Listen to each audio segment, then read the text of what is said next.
Good afternoon, everyone. I'm not very good with protocols, so I'll just say all protocols observed. My name is Disgr. I'm a lawyer, and I'm also a troublemaker. Thank you. I'll now give the mic to Martins. Good afternoon, ladies and gentlemen. My name is Martins Vincent Ote. I am from Edo State. They call me VeryDarkMan on Instagram. Now that the camera is on me, thank God the people that move powers are here. I would like to say the people of Borno State, a flood carried their house, so they've contributed a lot of money for the governor and he's here to do something about them. So you people have to put focus on that before we move on. It's introduction, please. Yeah. Okay. Dear colleagues, we didn't come here to play. Trouble I was referring to is good trouble, not bad trouble. Very, very good. Troubles towards development of our nation. Just introduction we want from you. Yes, my name is Disgr. I've done the intro already. So I respectfully withdraw if there's any misgivings. Thank you. Chairman, all protocol duly observed. My name is Aweruswo Genomuwe Esquire. I'm a legal practitioner and I'm the counsel for Bobrisky, Idris, also known as Idris. Thank you very much. Thank you. We will come to that. Gentlemen of the press, ladies and gentlemen, this is a speech delivered by Honorable Ginger Onwusibe, Chairman Joint Committees on the investigation of disturbing allegations of corruption against the Economic and Financial Crimes Commission, EFCC, and the Nigerian Correctional Services during the investigation hearing on Monday, 30th September 2024 at the House of Representatives, New Building, National Assembly Complex. I welcome you all to this very significant investigative hearing on the allegations of corruption leveled against the Economic and Financial Crime Commission and the Nigerian Correctional Service by Mr. Idris O, a popular Nigerian cross-dresser also known as Bobrisky. It was reported that during his recent incarceration, Bobrisky was allegedly given separate accommodation outside the facility of the Nigerian Correctional Service due to financial inducements of some personnel of the Nigerian Correctional Service. It was also reported that some EFCC operatives demanded a sum of 15 million naira as bribe to give Bobrisky what is termed as soft landing in his case. Worthy of note is another financial inducement of an alleged 10 million naira to Falanas in their offer to Bobrisky to facilitate his release through the Minister of Justice using presidential pardon. Flowing from the above, it is very clear that these allegations of corruption are weighty controversies against two of the nation's key agencies. They are symbols of national unity, honor, and discipline. Hence, all must be ready to give the fullest cooperation as we try to get to the root cause and unravel the facts of the matter. Fellow Nigerians, you may agree with me that this development is very dangerous to the image of our country and democracy among the Committee of Nations, which calls for careful investigation, diligent analysis, and sober reflection. In course of our work, and looking sincerely at the terms of reference, we should be able to expose corrupt activities and risks. Need to keep public sector honest, transparent, and accountable, curb dishonest practices, and ensure public sector employees act in public interest. The danger of corruption in any public agency cannot be overemphasized, for it can result to financial losses, damage to employee morale, damage to its reputation, and lead to focus and resources being diverted away from delivering core statutory rules and services to the country. Corruption is an insidious plague that has a wide range of corrosive effects on the society. It undermines democracy and the rule of law and leads to violation of decent societal values. Widespread corruption deters investment, weakens economic growth, and undermines the rule of law. Corruption undermines public trust in authority, which can lead to civil unrest and unnecessary political dislocations and tensions. Today, we seek through probe into the allegations of corruption in Nigeria Correctional Services and the Economic Financial Crimes Commission. An unconditional comprehensive investigation into the damning allegations. You will agree with me that all allegations are reprehensible behavior, highest form of indiscipline, unprofessionalism, which must be confronted with absolute zero tolerance and severe consequences for would-be culprits. Therefore, our job as a committee is to engage in unconditional and comprehensive investigations of these allegations specified above. In fiercely resisting this scandal, which has caused serious rupture within the concerned two national agencies, this committee will not tolerate any compromise on its core values of integrity, transparency, and accountability. And we must be thorough and unbiased in our investigation.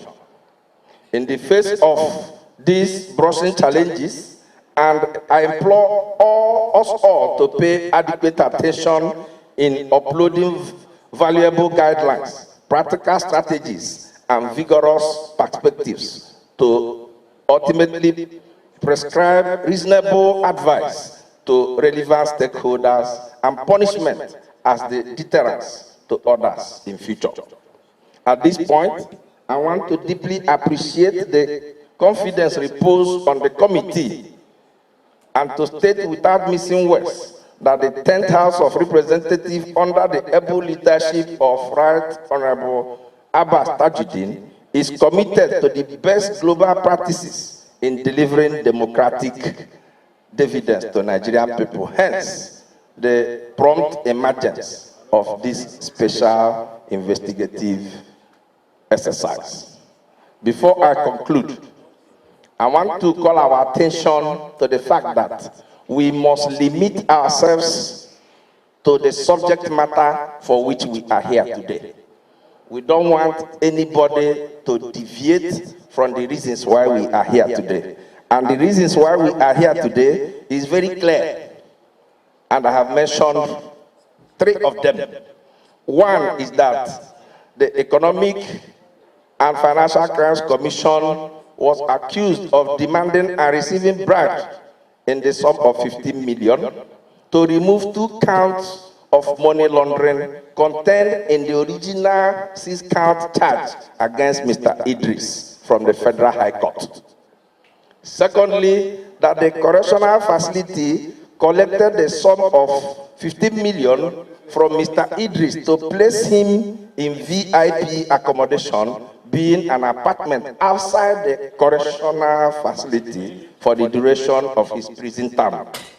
Thirdly, that Mr. Femi Falana's son collected the sum of 10 million naira from Mr. Idris to pursue a pardon from President Bola Ahmed Tinubu through the Minister of Justice and Attorney General of the Federation. Conclusion. As a committee, we must be able to put on our moral armor to crack severely the foundation of these weighty and devastating allegations, to try and rescue the federal agencies involved from the brink of unprecedented danger and ridicule. Finally, we should also be able to evolve a strategy to jointly prescribe the culture of true professional ethos within the Nigerian Correctional Services and the EFCC. God bless you all and happy deliberation. Ginger Onwusibe, House Committee Chairman on Financial Crimes. Thank you, ladies and gentlemen. And that was the chairman of the Joint Committee. Honorable members, distinguished guests, ladies and gentlemen, may I have the permission of the chairman To me and Bobrisky, so I don't see any reason why I'll be here and Bobrisky will not be here. Now, my lawyer will be the one to talk, and I will not say a word because I will not want to walk out on the people that are old enough to be my father. So I won't say anything until Bobrisky is here and the EFCC chairman is here. Thank you very much. Let me crave your indulgence to say that I do know this is Parliament, presided over by the chairman of the House Committee on Anti-Corruption, and very eminent members of this committee. Let us be bound by the rules of this business. The very fundamental rule that we have as a rule of practice here in Parliament is that when a witness is invited to testify, the witness can only leave the point of testimony upon being discharged by the chairman. And so with due respect to the first witness that has been called, I want to move with the chairman that the witness so called, as it were, goes back to the point of testimony until he is discharged by the chairman of this hallowed committee. That is first. Then second, it is not the witness that sets the rule for Parliament. Parliament has its rule of practice. And so to that extent, it is from the chair that will determine the rules for this proceeding. So it's the chairman that can discharge a witness, the chairman that sets the rules. So to that extent, Mr. Chairman, may I move with respect a motion that the first witness as called to testify be sworn, as it is the practice of Parliament. Then we'll take it up from there, Mr. Chairman. This is serious business, and this is not the first time we're having an investigative hearing. Thank you, Mr. Chairman. I so move. I represent the Nigerians, especially the heartbeat of Lagos, which is song. Mr. Chairman and the co-chairman and distinguished colleague, by virtue of Section 88, Sub 1, Sub B, this Parliament has the power to invite anybody and investigate any person. Therefore, it is an aberration for a witness to come before us and say he will not say nothing. Mr. Chairman, in line with the previous speaker, I insist, this House insists that the witness return back to the witness box and give evidence. Secondly, I hereby second it. That Mr. Martins Vincent return to the witness box and continue with his presentations. If you are in support, may you say aye? Aye. Those who are against, say nay. The ayes have it.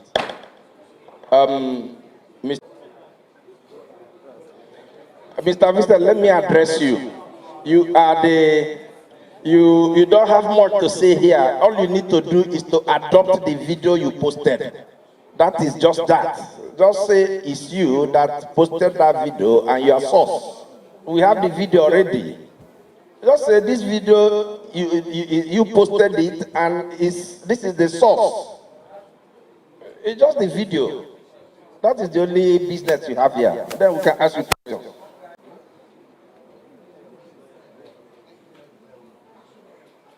As I earlier said, my lawyer will be the one to speak. I'm not saying anything. Thank you.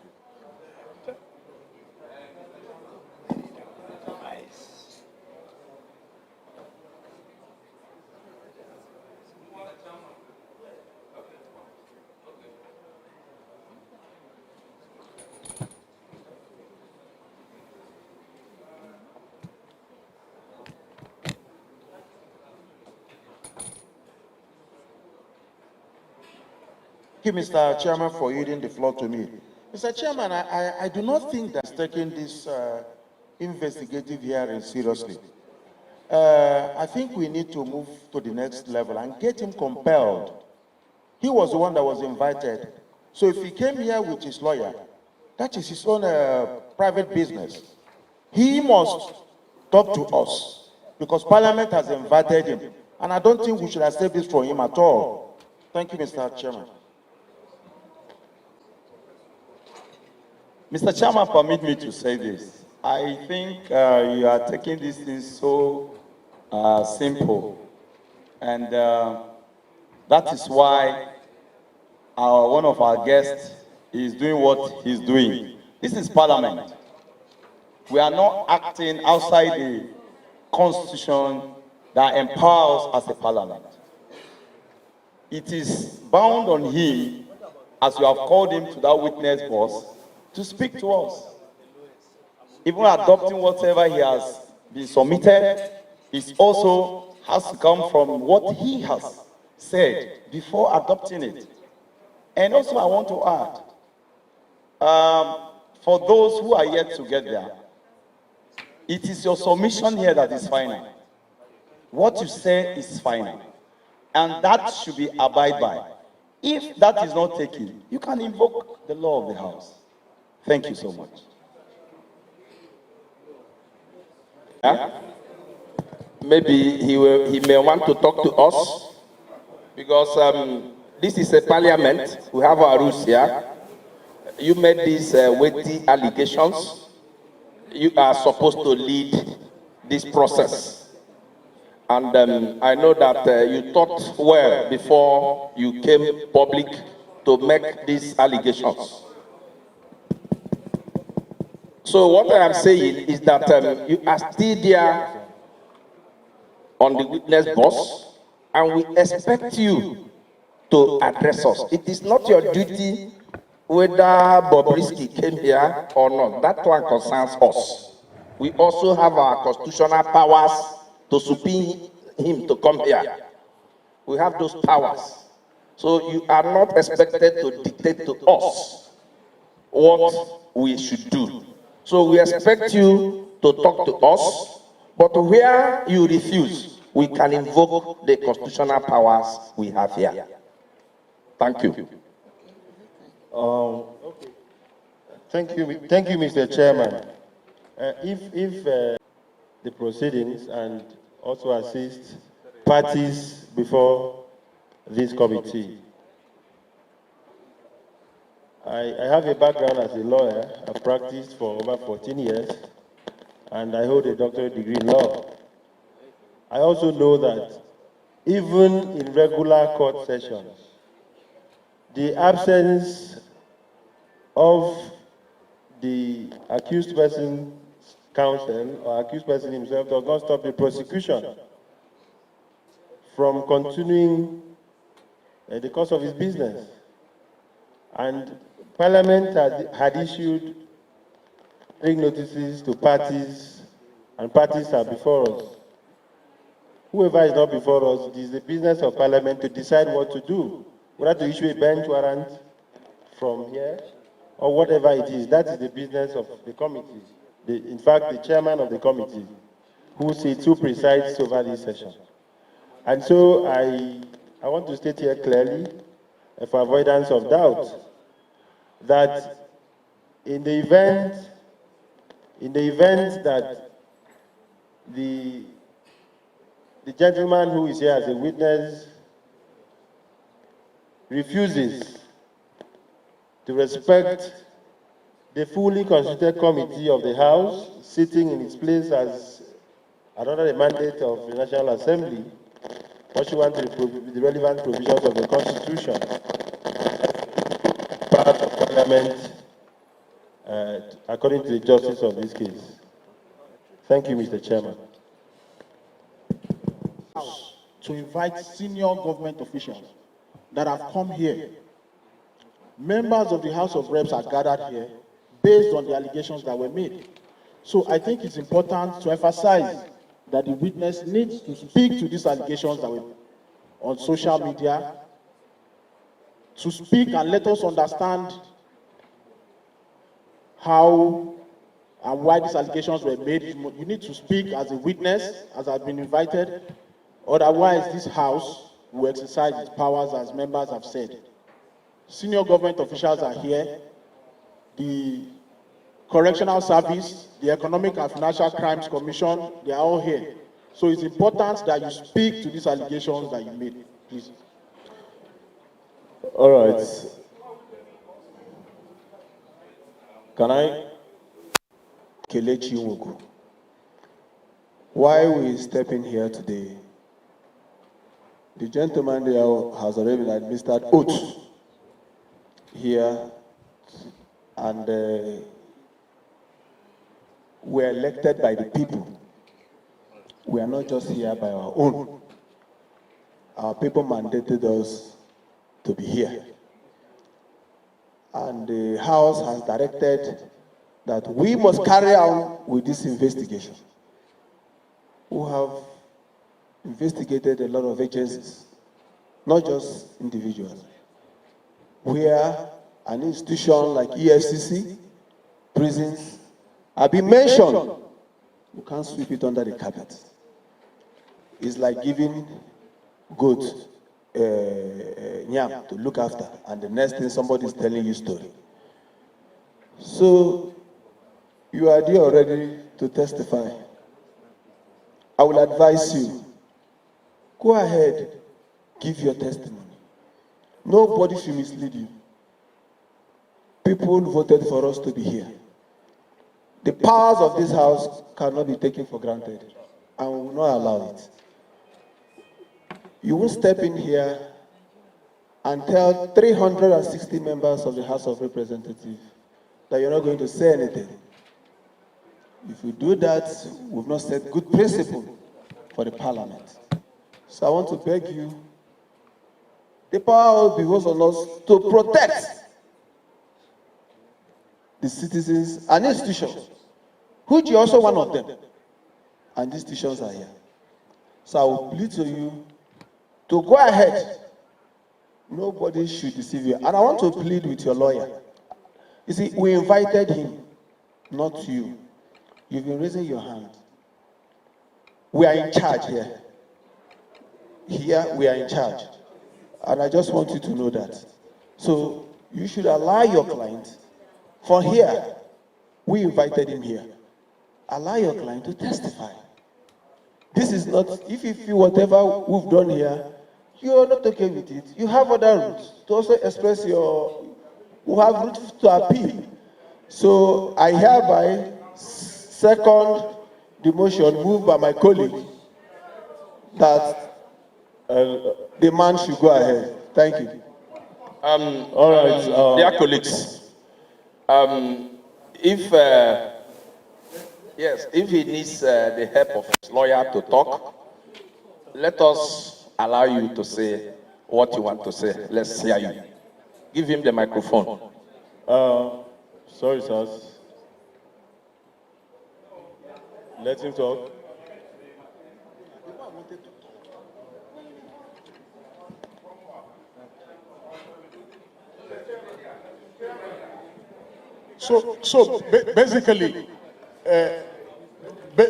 Basically, what he's saying is that the person who made all the allegations against the security agencies is not here. The person does not respect this House. That's what he's saying. Number two, I'm just re-echoing what we have discussed. Number two, he's saying that he has not said he's not going to speak. At least we came prepared. We came with almost everything that is needed by this committee here. We have even come with additional evidence that is not even available online. We have come with everything. So he's not saying, I don't want to assist the committee, I don't want to talk. He's saying because that person who should be here, who is not here, who has sent a lawyer to represent he or she, that he too is not going to talk directly, that he's going to talk through his counsel. That's just all he's saying, and nothing more. In addition, I would like to say, the man from my state He said if I don't speak, they'll move a motion to detain me. I will not mind being detained until, I will not mind, Oga, sorry, please. And also, in the voice notes, Bobrisky said something about a godfather. So it's obvious that there's a godfather somewhere that might maybe told him not to come, and nothing will happen because he has disrespected everybody here by not coming, and you are trying to force me to talk, and you are already throwing a little threat that you detain me. I'll stay in the cell, and this is not my first time, it's not my second time. So I'll go and stay there until he's ready. But for now, I will not say anything. If I say anything, let me die. It's okay. The Learned Council, we have taken note of the fact that Bobrisky is not here. It is on us to decide the next line of action, not on you. He has let us know that you came here prepared. Why don't you allow your client to make his speeches and adopt the documents here and submit it? Yeah. Because let me tell you, excuse me. Yes, excuse me. Order, please. We didn't come here to play. We did not come here to play. That Bobrisky is not here. He is not the only person we invited. We invited EFCC, they are here. Members of the correctional services, they are here. There are other people who are also here. Even the prosecutor is here. The man you are accusing that withdrew the charges is here. It's not only Bobrisky. The same people that are accused of collecting money and moving him from the medium prison to elsewhere, they are also here. So it's not only Bobrisky that is here. We can take you people today, take correctional, take EFCC. If Bobrisky did not arrive at the end of this section, we will also take a decision on it. So I don't think we should be begging or pleading with you people to take care of this, to talk on this. I don't think so. We don't even want any legal representation here. Your client is here. He is here, life and body. So this controversy don't need to arise at all. Yes.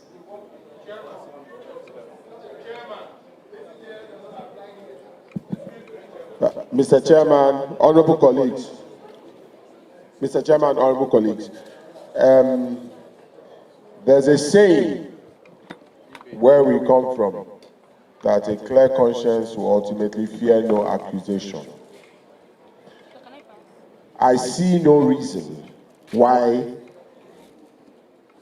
an adaptation of his documents, both online and the additional ones which you have said you have brought, cannot be made. But to make a mockery of the House and say you will not speak, and if you speak, you will die, is not civil, which I expect us all to be at this point. We are not prosecuting him. We are trying to find out and get to the root of this very heinous and grievous allegations made to state officials. So, my brother is legal counsel. I implore you to speak to your client to do the needful and move forward. Bobrisky, whether he, she, it is not here, it is irrelevant, because when he, she, whatever is going to be spoken to, if he's not here, then we will handle that issue there. The Economic Crimes Commission is here, the correctional services are here. So let us move forward, my dear brother. Thank you. Mr. Chairman, are you? Mr. Chairman, meeting him or not, that Bobrisky, who is the center of this matter, should be properly addressed so that we do not send a wrong signal. Already Bobrisky is claiming to be untouchable. He's claiming to be untouchable. He has put the EFCC in bad light. He has put the correctional services in very bad light. And this young man, even though his speech is is unbecoming, I do not support the way you have spoken here. But let this young man not use us to shine. We must do the proper thing. Bobrisky should be addressed, issues should be addressed properly. If the man says, I talked about Bobrisky, and the Bobrisky is not here, please, I want him to be here so that you hear what I will say. Bobrisky should be brought here. Please, my dear colleagues, let's not, I'm saying as a caution, if you want me to move it, it will be, if it is a motion, I thereby move that Bobrisky, okay, if we're not there,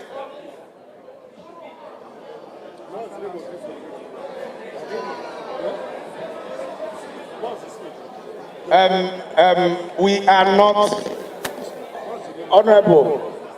We have noted what you have said. Order, please.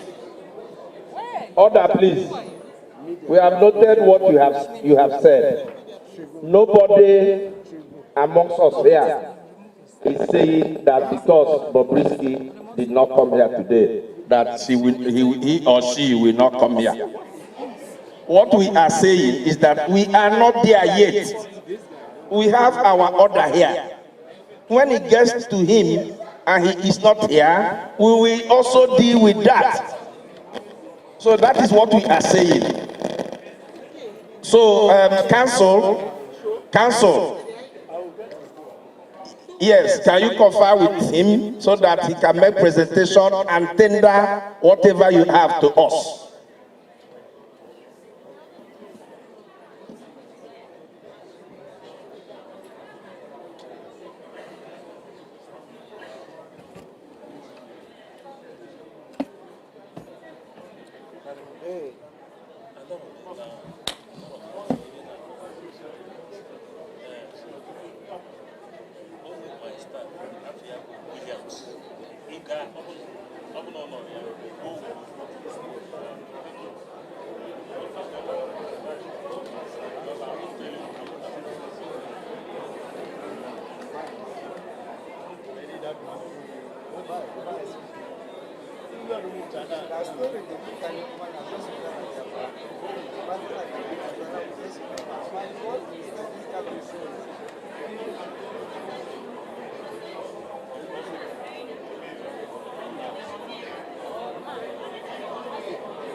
No, he's talking to his lawyer. You are with him? You are with him?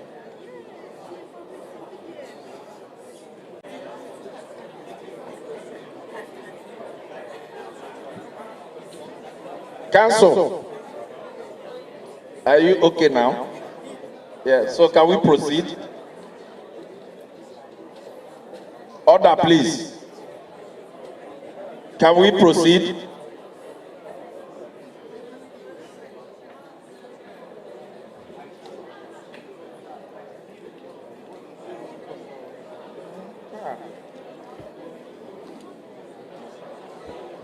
Can we proceed?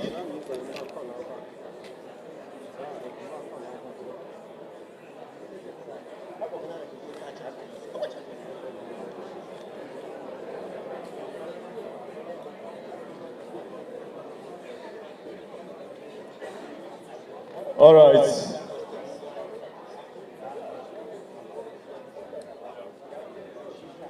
All right, can I go on to speak now?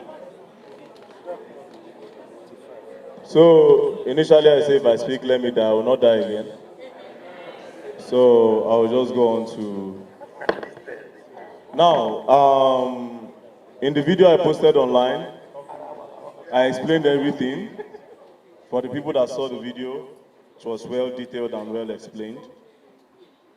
How I got hold of that recording is as a result of Bobrisky blackmailing somebody he owes money. So according to the story and according to the evidence that a proof of chats that was sent to me, the person borrowed Bobrisky 4 million naira when Bobrisky was in the EFCC detention, or rather, in the private apartment lodge. The person gave him the money on the, on the 19/6/2024. The person gave him the money, 4 million naira. It was transferred to this account number, 0496411279. Abiola Okuneye, and as you know, Bobrisky's name is Okuneye, so apparently, Kuda Bank. So apparently, it's his brother's account. So when it was time to get the money back, according to the story the guy told me and the evidence I saw, he told Bobrisky he wanted that money to complete his building in Lagos. So that was why I borrowed him the money. It was now time to pay. From the receipt I have here, he sent him a message. Bobrisky refused to respond.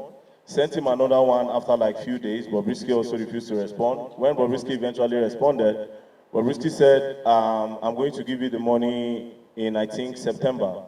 So September 1st, the guy reached out to Bobrisky again. Bobrisky refused. And the next thing that followed it was blackmail. He said, I will tell them that you are smooshing me and you are kissing me. So the guy felt very, very somehow because felt like he was not going to get his money. God so kind, there's VeryDarkMan that has the platform to call out the people that owes money and they will pay. So a friend of mine who is very popular contacted me and he said, VDM, see what's going on. And I said, okay, no problem. If you have received, send it. Then when he sent it, now I'll say something here. When he sent it, immediately I made a video, first video, and I said, Bobrisky, I'm giving you 4 hours to pay back. Then he started begging the guy. Now, what I'm going to say now, my lawyer does not even know. Now, he started begging the guy. Then he paid. Immediately, he paid. But when I listened to the audio, I said, nah, even though you pay, this has to go there out there, man. Because EFCC cannot go around harassing some boys, young boys, and somebody with a godfather will be pulling stunts. I was detained in the prison. My very good friend, Sheon Kuti, was detained as well. A lot of boys are inside the prison. Bobrisky is not any way better than them. So I didn't see any reason why I should keep the audio. I kept the receipt of his payment, which he paid that day. He paid that day. So immediately I got it, I just smiled. So he was actually guilty. But here's the thing, Bobrisky didn't know that this guy recorded everything. But because Bobrisky, obviously I have the platform, yeah? He understands how I roll. So he quickly paid, but I said, no, it has to go there. Now, I need to clarify something about Femi Falana and the Falana chambers. Because apparently right now, some people are taking advantage of what is going on to target Femi Falana. And I would like to still say here now that I apologize to him for the dent on his name. But however, it's so sad that his name was inside that audio. I could not believe it as well. That was why that was the part that even irritated me more, which I said I refuse to believe that it will be part and party to something like that that would make people take somebody out of prison and to get a pardon. So yeah, I have the recording. I have one part. I can't give you guys the whole part because I don't know if Bobrisky Godfather is here to collect everything. So I'll give you one part of it, then maybe when another time, I can give you the complete audio. Furthermore, if he denies that one, I have another one that he does not even know about. So I am very, very ready. The reason why I wanted him to be here, I wanted to be looking directly into his eyes so that he will understand that Nigeria is not for the godfathers. Yes, Nigeria is not for the godfathers. I will not allow corruption. If I see a secret about you, Oga, I will tell. Oga, even you that say you prove me inside, I will tell, especially you, I will tell. I will make sure everybody knows. And I'm being very, very honest. I will not fear anything. I'll put it out there because Nigeria have gone down. Now, I will implore you people to actually do the right thing because the judiciary system is messed up so bad. It's messed up so bad. You people have to save your face. I believe a lot of APC members are here. So you people need to save yourself. It's okay, it's okay. Can we... Can you tender what you have to the clerk?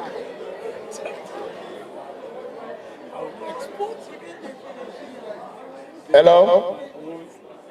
The clerk. Can you tender it to the clerk? You...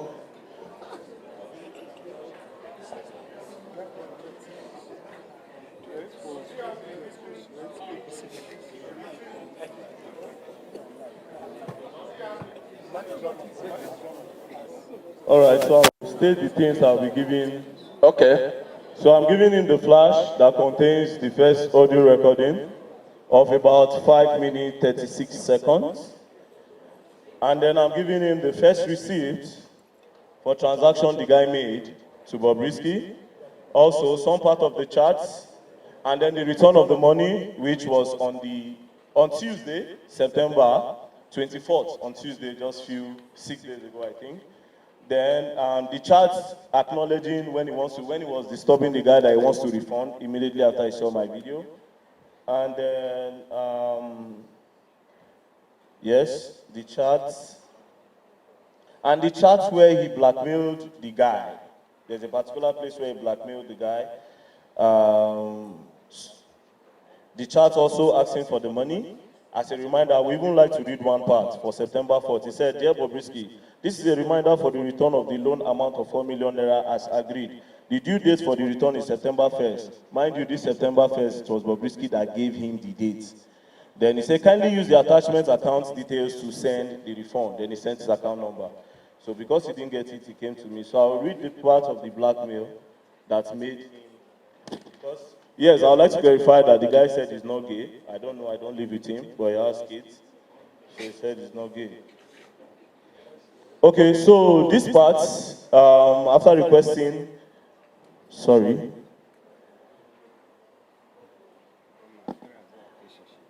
Okay, I'll still bring more parts. So this part, the guy went on saying things like, I helped you when you needed help. When it's time to pay me back, you have been stressing me, this is not fair. How will you pay me like this? Then Bobrisky went on to say, when you kiss me and smoosh me, did you give me any money? Are you mad? Your visit to Nigeria that you kissed me in Lagos, did you give me anything? I didn't ask you for money, no, because I am fucking okay.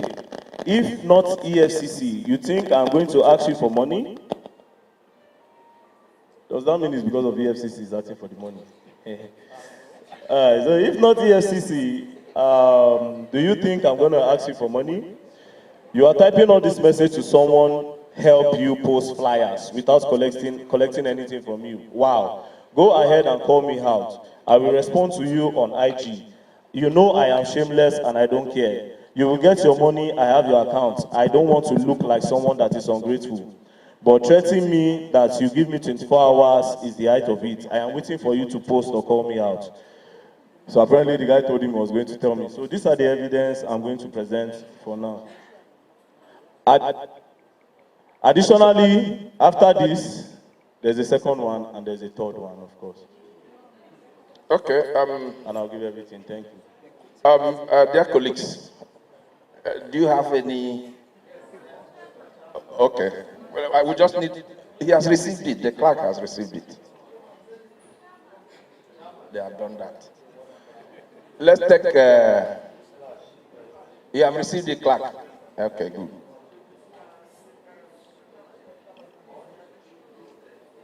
I think he has mentioned all of them. It's listed. It's listed. So my name is Kafila Togbara. I represent Koshofe Federal Constituency. I'm from Lagos State, the Center of Excellence.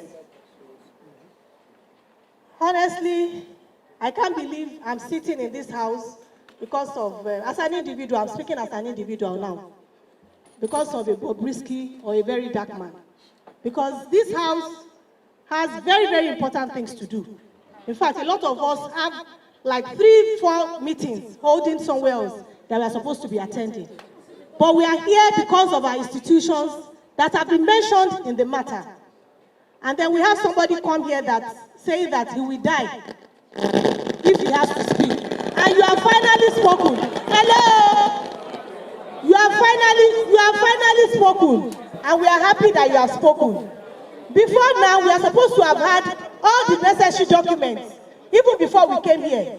I called the clerk now to ask him that what documents do we as committee members have to work with before we even came here in the first place. We don't have any documents here to work with, and we are just collecting the documents here now. This is very, very untidy. And our institutions that are here, we need them to defend themselves. There are a lot of fake news in the air, and I'm also aware that Bobrisky has sued for ₦1 billion, claiming that the voice note is AI generated. Whatever it is, we don't have by the Bobrisky lawyer that is here. What is the reason why Bobrisky is not here? Is there any serious reason why he or she is not here? Is he sick or what? So we need to know. So please, I want to appeal that the aspects that concerns our institutions should be addressed. Let us know where we are going. We have very serious matters to attend to. Thank you very much. Vidagada, member representing Ojuabi Federal Constituency. I'm from Benue State. Mr. Martins. Yes, sir. I had listened to you, though you didn't die after you spoke. Exactly.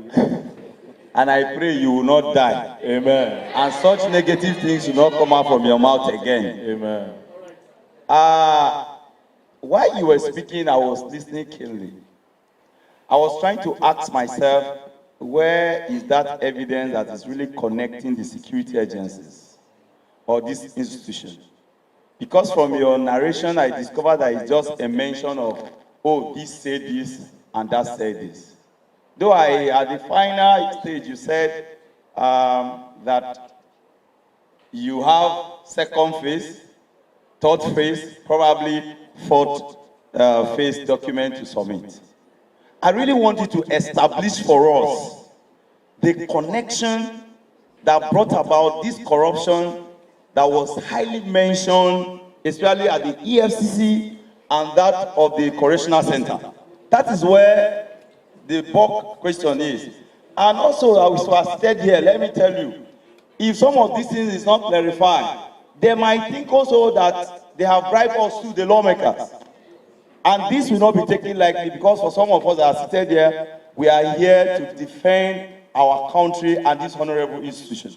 So I really need you to throw light to tell us what is the connection, these two agencies. I really want to know what is really your evidence to that, to some of those things that have been asked. Thank you, Mr. Chairman.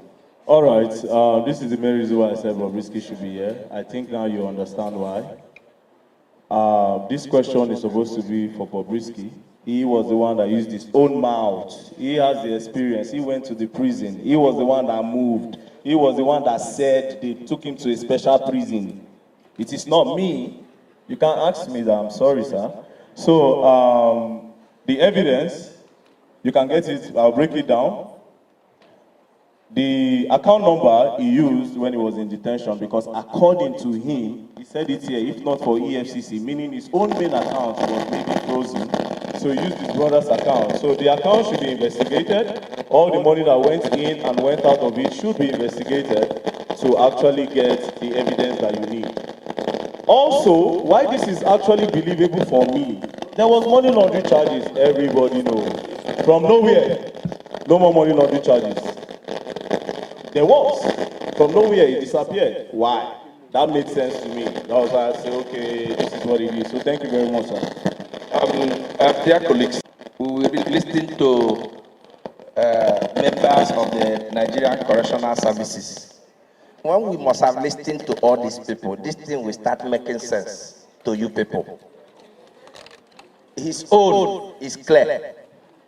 If you have watched the video, he is not the person speaking in the video or in the audio.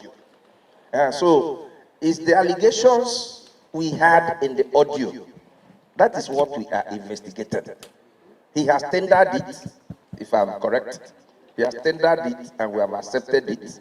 It is our duty to investigate to the letter of these allegations. Even we will involve even the network providers. I can assure you that we will get to the root. The issue of whether he was detained in the medium or maximum, we are also going to listen to these people here today.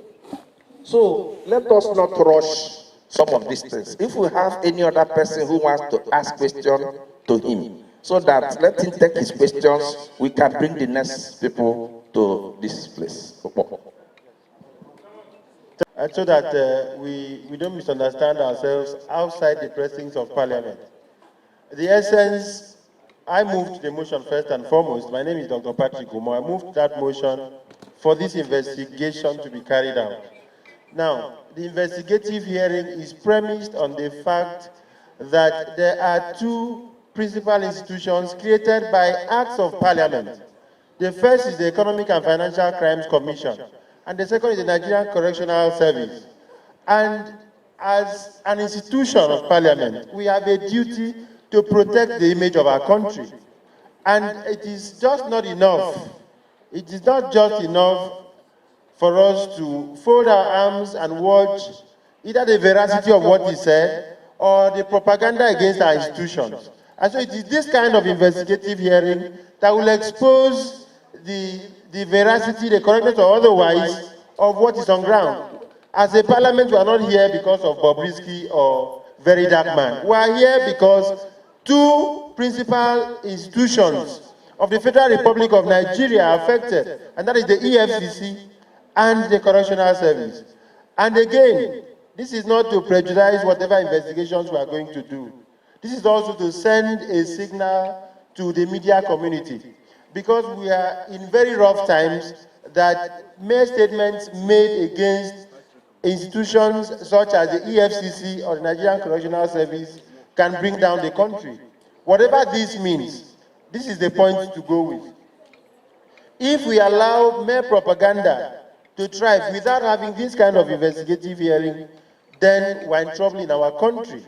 And so this is why we have this investigative hearing. It is not about it is not about VeryDarkMan or Bobrisky. We are not interested in your private affairs. And again, like I said, not to prejudice whatever investigations we are carrying out. My learned friend knows, and many other lawyers who are here know, that he who assets, the onus is on him to prove.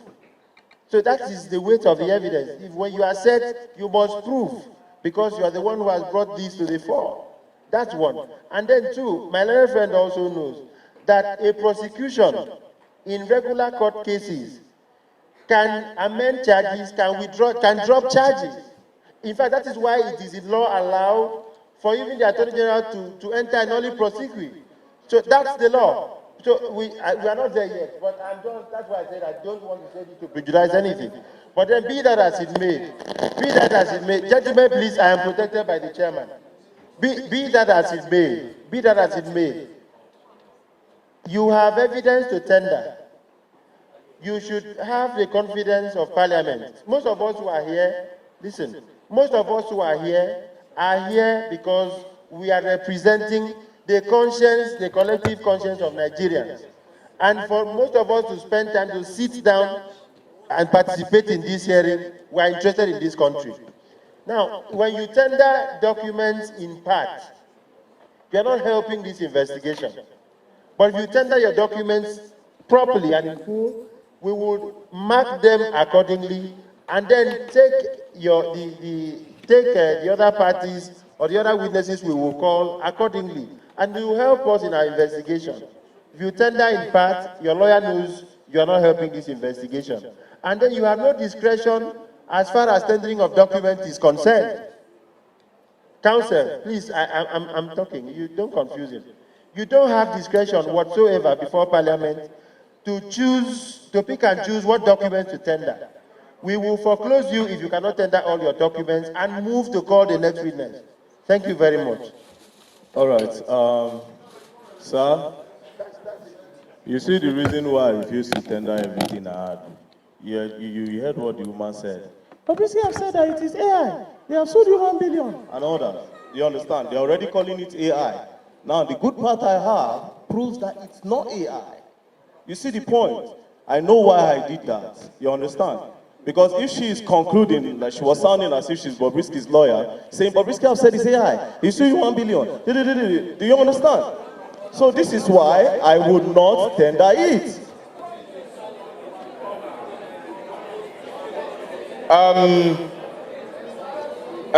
Order, please. Order.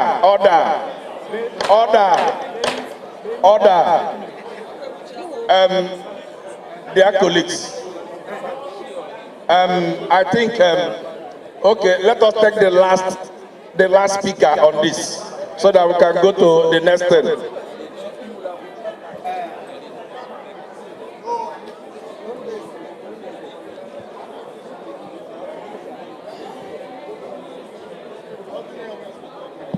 Thank you very much, Mr. Chairman.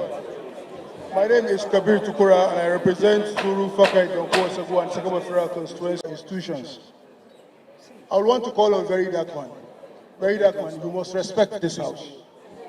And to respect this House, you must not ridicule or make a caricature of any of its members.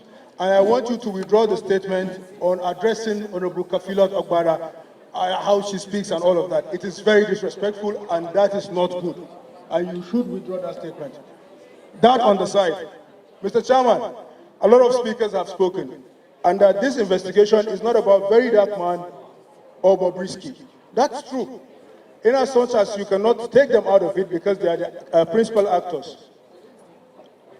What I want us to understand principally is there was an allegation, and that allegation stemmed from that phone recording.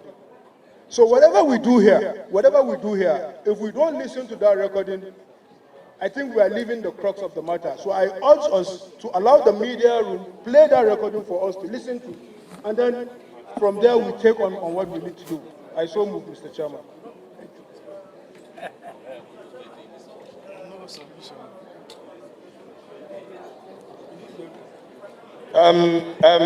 Excuse me, please. And Mr. Martins, can you withdraw? You made two statements. One against your brother from Edo, and the other one against Honorable Kafilat. Can you withdraw it so that we can proceed?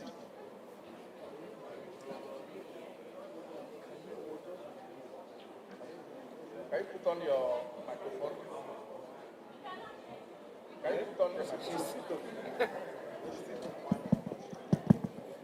I withdraw the statements made to our elder statesman from Edo State. I'm very sorry, sir. And Mama, I'm also very, very sorry, and I withdraw it. Thank you very much. The audio. I think I posted that audio on our platforms.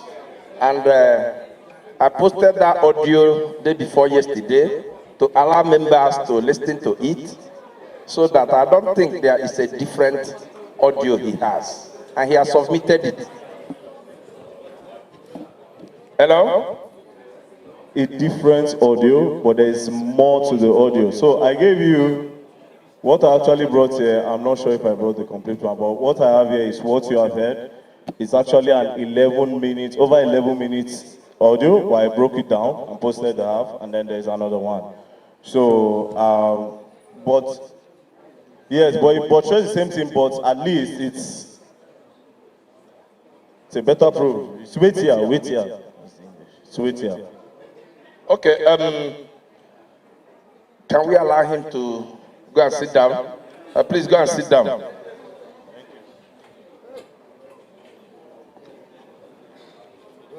Clerk, who is the next person? In absence of Mr. Okunaya Idris Olarewaju, Mr. Okunaya Idris Olarewaju, aka Bobrisky,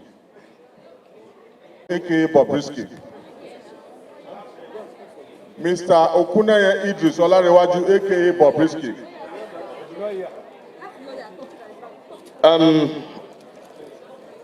Dear colleagues, I don't think it's in the culture of this parliament to have legal representations in issues like this.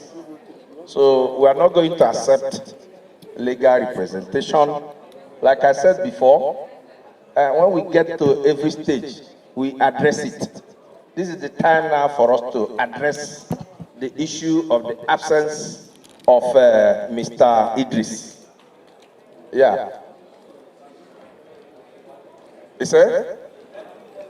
Okay, legal counsel, can you tell us why he is not here?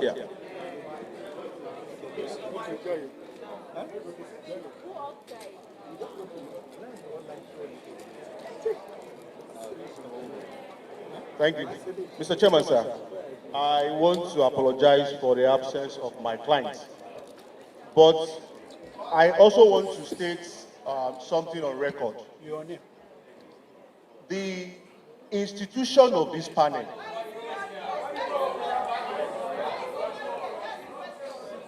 is not feeling fine. He's not feeling fine. He's under the weather. Excuse me. Sir? Let me lay foundation. Order, please. Order, please. Mr. Chairman. Order, please. This is supposed to be a committee of fair hearing, isn't it? No, order, please. Let's hear him. Let's hear him. Let me lay foundation. Let's hear him. Go straight to the point, please. Okay, thank you, Mr. Chairman. Mr. Okuneye Idris is on available absence because of his ill health. But I came in from Lagos this morning to show respect to the committee. Now, the issue on It's okay. It's okay. That's okay. No. It's okay. He's not here. No, I think I'm here. No. He's not here. No. Okay. We have had you. We have had you. Yes. He is not feeling fine. I will now open the floor for our members to react to it.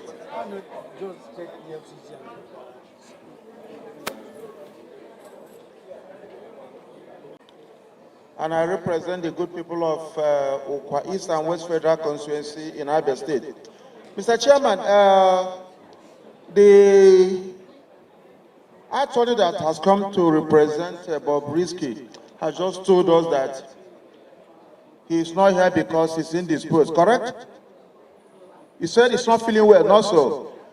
Do you have any letter from the doctor or medical report? So that you shouldn't have said it. For you to have come here and given all that kind of excuse, you should have been accompanied with a medical report to say that he's so unwell that he cannot be here. So please, when next we invite him, we hope he will be well by that time. Thank you. My name is Honorable Engineer Dominic Ifeanyi. I know that our letter was addressed specifically to Bobrisky. The council, can you give us a letter from him? Because anybody can come here and claim that it's council. Is there any letter you have here to confirm to us that you're actually representing him? The authority letter you have from him. Thank you.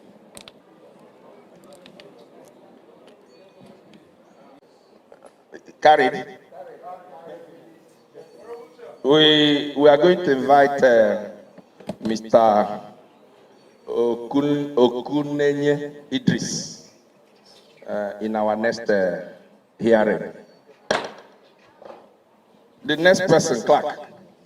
May I humbly invite Michael.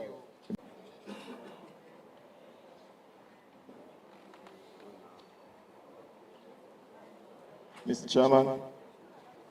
Hello, Mr. Chairman, honorable members of the House, the distinguished Controller General of Corrections, Chairman EFCC, very senior colleagues, distinguished ladies and gentlemen, good evening.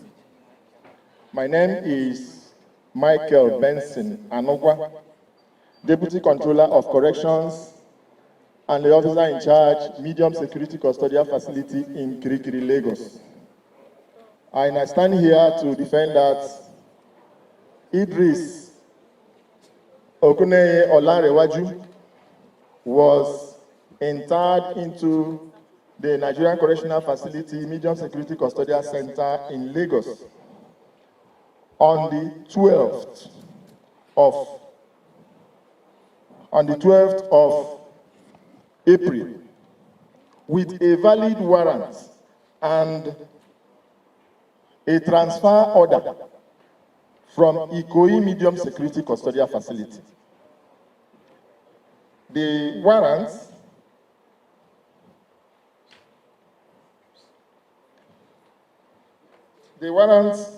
was endorsed to me by the Deputy Controller of Corrections in charge Ikoyi facility on the same day of his conviction.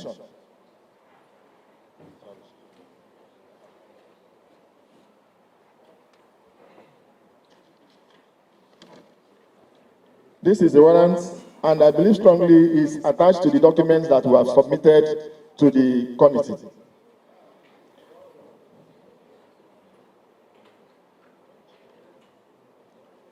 The biometrics of Idris Okuneye Olanrewaju was taken the next day because the time he came was around 10:30 p.m. So we could not do the biometrics on that day.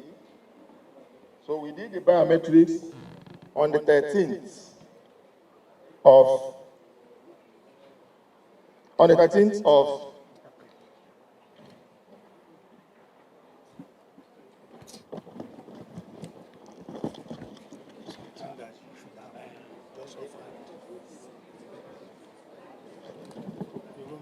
Hello, sorry. On the 13th of April 2024, I want to get the biometric picture, please. You don't need to. You have submitted the document. It's there already. I don't know where it is. Where is that? Yes. You should just go ahead.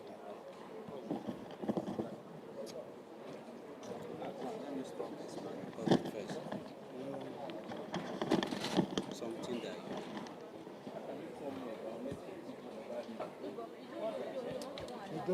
Give me the biometrics.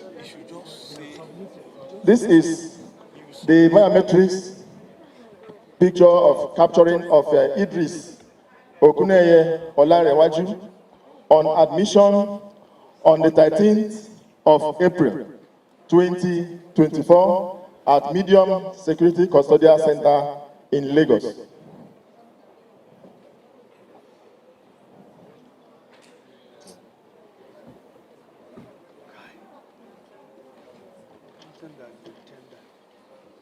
During the time that he spent at Medium, because Idris spent 10 days at Medium facility in Lagos. 10 days. He spent 10 days, 12th to 22nd. Idris Okuneye Olanrewaju, refusing to eat prisons or corrections ration, decided to apply for self-feeding. Self-feeding is approved in our laws. And this is the photocopy of the approval application for self-feeding where he nominated. I'll get the original for you. The original is also here.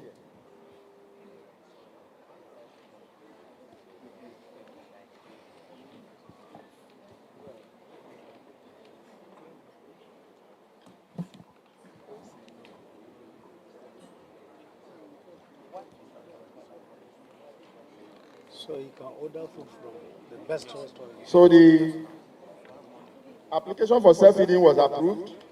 This is no, it's not this. And he, Idris Okuneye, nominated 2 persons that will bring in his food to the facility within the period he was there. The persons he nominated were Okuneye Idris, Okuneye Abiola, and Moji Okuneye. Okuneye Abiola and Moji Okuneye.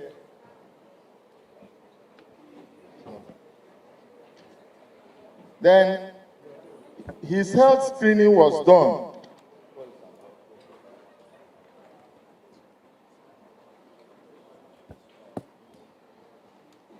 During the admission, we discovered that Idris had a peculiar features that can not allow us to put him in a general apartment.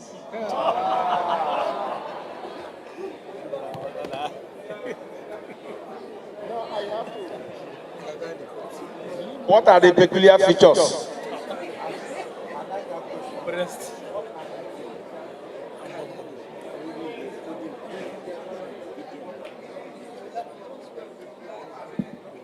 Features, please. Idris Okuneye Olarewaju, though male, had some female features like a breast. He has a breast. Yes. This is the original of the medical examination done by the facility's medical practitioner, a qualified doctor, Dr. Ifeoma Opalopa. In this, the admission board had to enter into a meeting to discuss on the best practices and the best way to manage him. Then we arrived at the conclusion that we have to put him in a protective custody, which we did. And he spent his time at Medium, the 10 days, in our P ward room 2.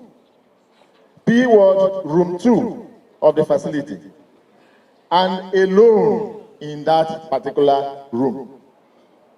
Why we did that is that because we have to abide by the international best practices and according to our laws. If you look at the Correction Act, Chapter 2A, 21A, you find out that we have to abide by the international human rights as approved by United Nations.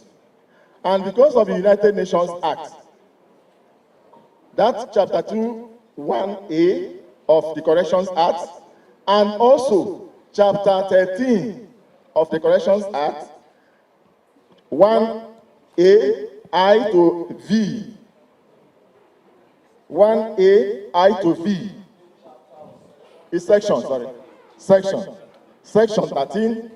1A, I to V, where we have to look at certain features of an inmate before we use a particular management style. Corrections management is not done on social media. It's not done on the pages of the newspaper. It is a professional job done by well-trained officers for corrections management.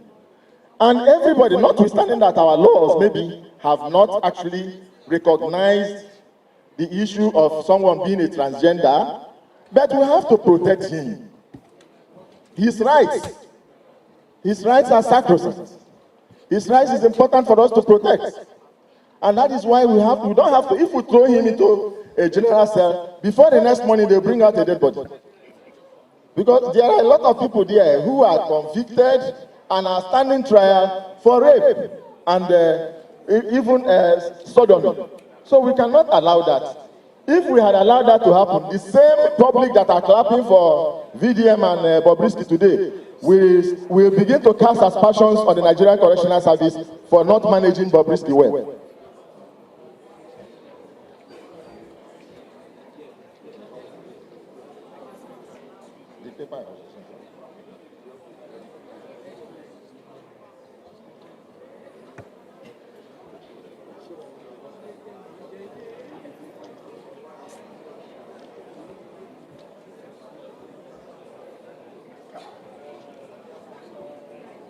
Okay, let me use it. Now, during the time that Bob spent at the Nigerian Correctional Facility, Medium Security Custodial, don't worry, Medium Security Custodial Center, Kirikiri, Lagos, Idris Okuneye Olarewaju had a total of 39 visitors. 39 visitors. I have the record here. And the visit form that we have, we designed, that we use, the visit form has position for the name of the visitor, the visit date, the visitor's address, visitor's phone number, visitor's occupation, the name of the inmate that that is to receive the visit, a relationship with the visitor, and the inmate's consent. Before you see an inmate, the inmate will have to consent that he or she wants to see you. So after filling the form on 13th April 2024, Idris Okuneye Olarewaju had 6 visitors. Abiodo Okuneye, Kayode Okuneye, Adebolo Okuneye, Abiola Okuneye, Bukola Okuneye, and Mrs. Moji Okuneye. These are the 6 that visited on the 13th. On the 14th, he had 1 visitor, the legal counsel, Barrister Nike Gonkews. All these people, their addresses and phone numbers are here for verification. Please, spare us of those things. Okay. So, and the visitors that came, all their biometrics are here tendered. I think we have tendered it to the chairman or to the body. So, on the whole, he had 39 visitors that visited him. That was 13th to 21st. Those who came to visit. Yeah. Then on the 21st, I, Michael Benson, Anogwa Deputy Controller of Corrections, took permission from my command controller to travel to our Corrections Academy at Ijebibo to write my command course exam, which was to come up the next day, 22nd. So, and the Idris visit, I handled it personally. So on the 22nd, I was not available in the facility. I went to Jebibo.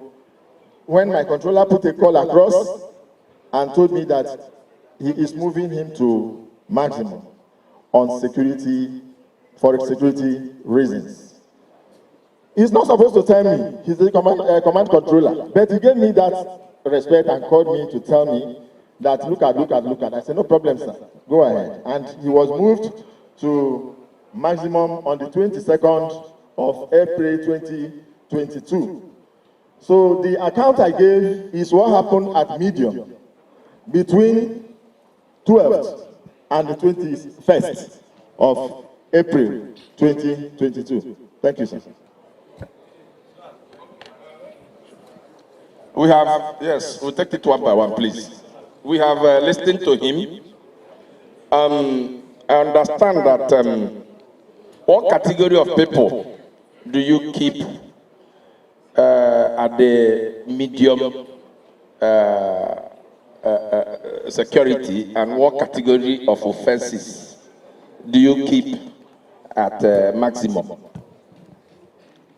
Thank you, sir. As the name implies, medium security, mostly the people we keep at medium security custodial center are mostly minor offenders and first offenders as well. So it's sometimes that we have, because of overflow of the big custodial centers that manage big offenders, that they bring some of those big offenders to medium to give space.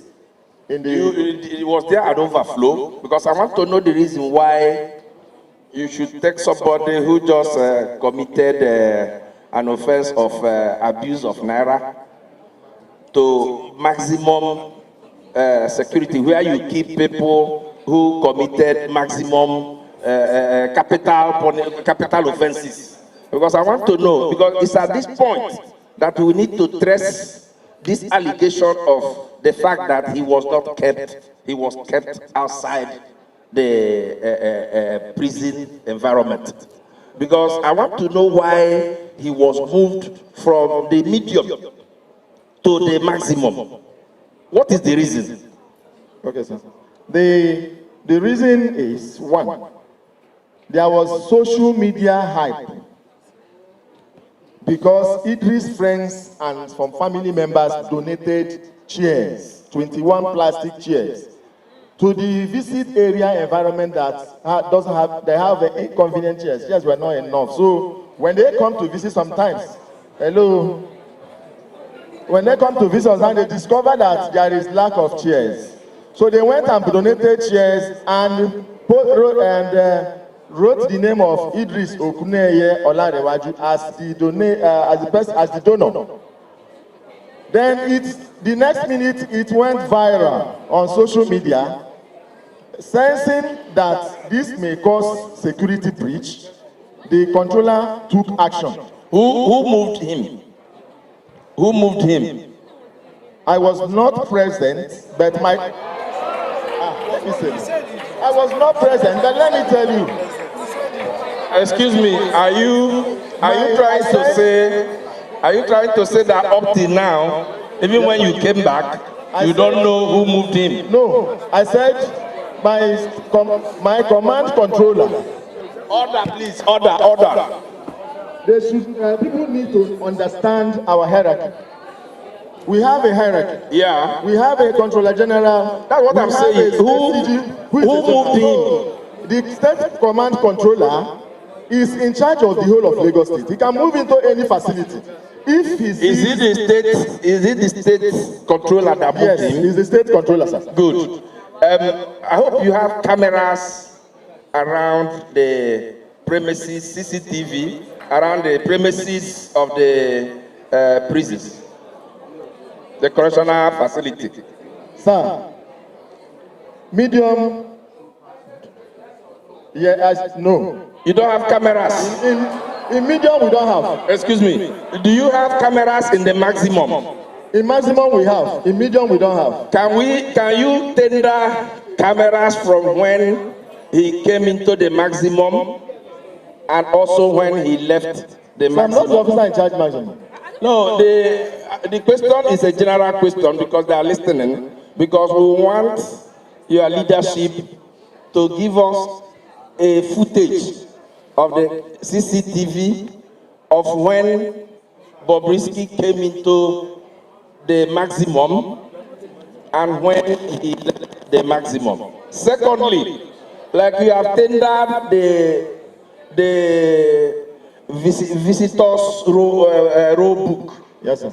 How they visited him in the medium. We also want to have the visitors, I hope you came with it, how he was visited, visitors register, how he was visited when he was in the maximum. Sir, with all due respect, the officer in charge maximum is here. I think he can. Yeah, he's coming aboard. Yes. So I'm done. Okay, let's start. Bobrisky as a high-profile inmate, not so. The question I want to ask you, you have told us here. Sorry, sir. You asked me a question, but you answered it. No, I'm not done. Okay. Please, I still have the floor. You told us that Bobrisky has a very special feature, not so, yes, that he developed a breast, or he has breast, not so, and hips as well. And hips, yes, no problem. So did you, when you were entering his details, was he classified as a woman? Yes or no?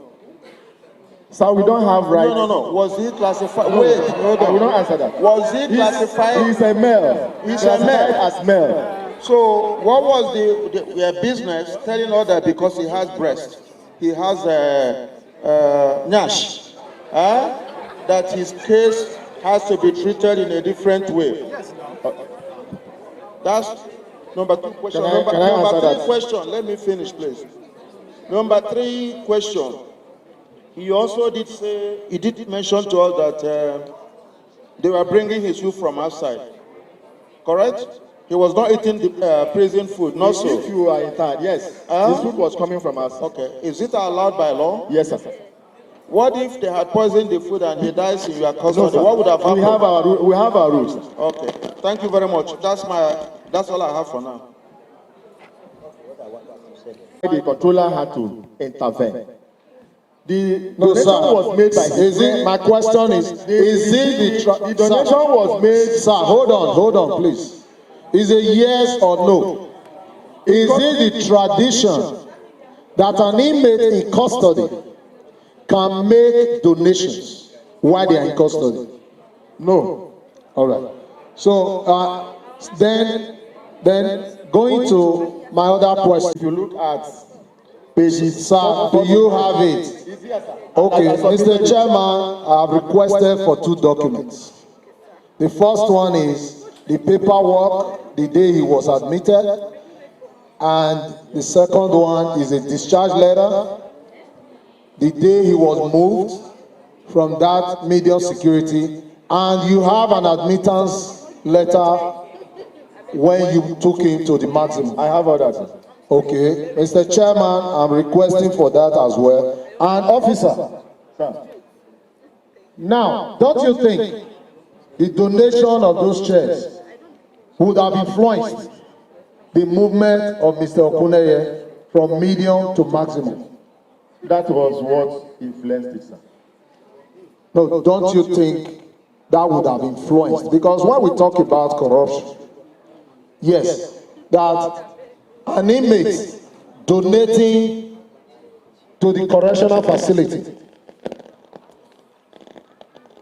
Now, I asked before, you said no, it's not a tradition, but yet you received it and you accepted it. Sir, I want to tell you, and you wrote, hold on, sir.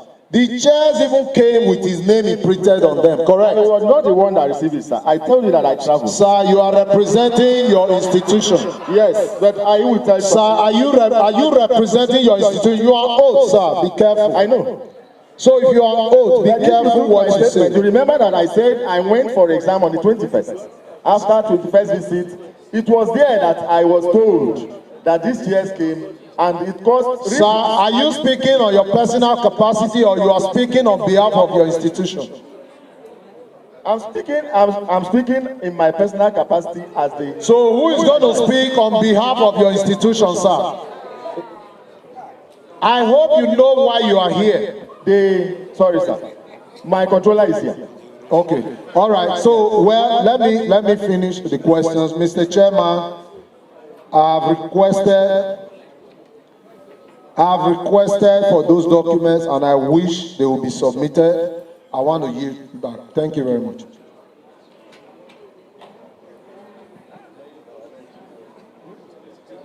From a facility to another facility, issues from the state controller, the command controller. He will give his authorization in writing. And when you receive the authorization, you write your own transfer letter to the next facility where the inmate is going. There is 2 forms that we complete that will accompany the letter, Forms 5 and Forms 5A. Those 2 forms, you send it to state controller to sign it. When the state controller signs that Form 5 and 5A, you come to your facility and keep the Form 5 as the evidence of the movement. And use the Form 5A and your letter to carry the inmate to the next facility. When you get to the next facility, there's what we call body receipt. Body receipt will be issued to you by the records officer in that facility to accept that they received this particular inmate. All those documents, I submitted them, sir.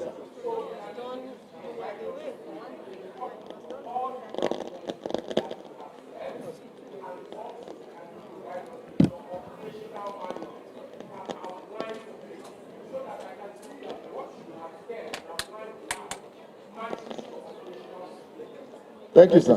The documents are attached to the annexes that I submitted to the House. The operational manual is not there. We can submit that one later. It's okay. Thank you. I just have a simple question, officer. And you did find out that you don't know where to put it, whether a man or woman, that you had a meeting, emergency meeting. Can you furnish us with the minutes of that meeting, the people that attended that meeting, and how the resolution was taken, in line with the procedure of Correctional Act?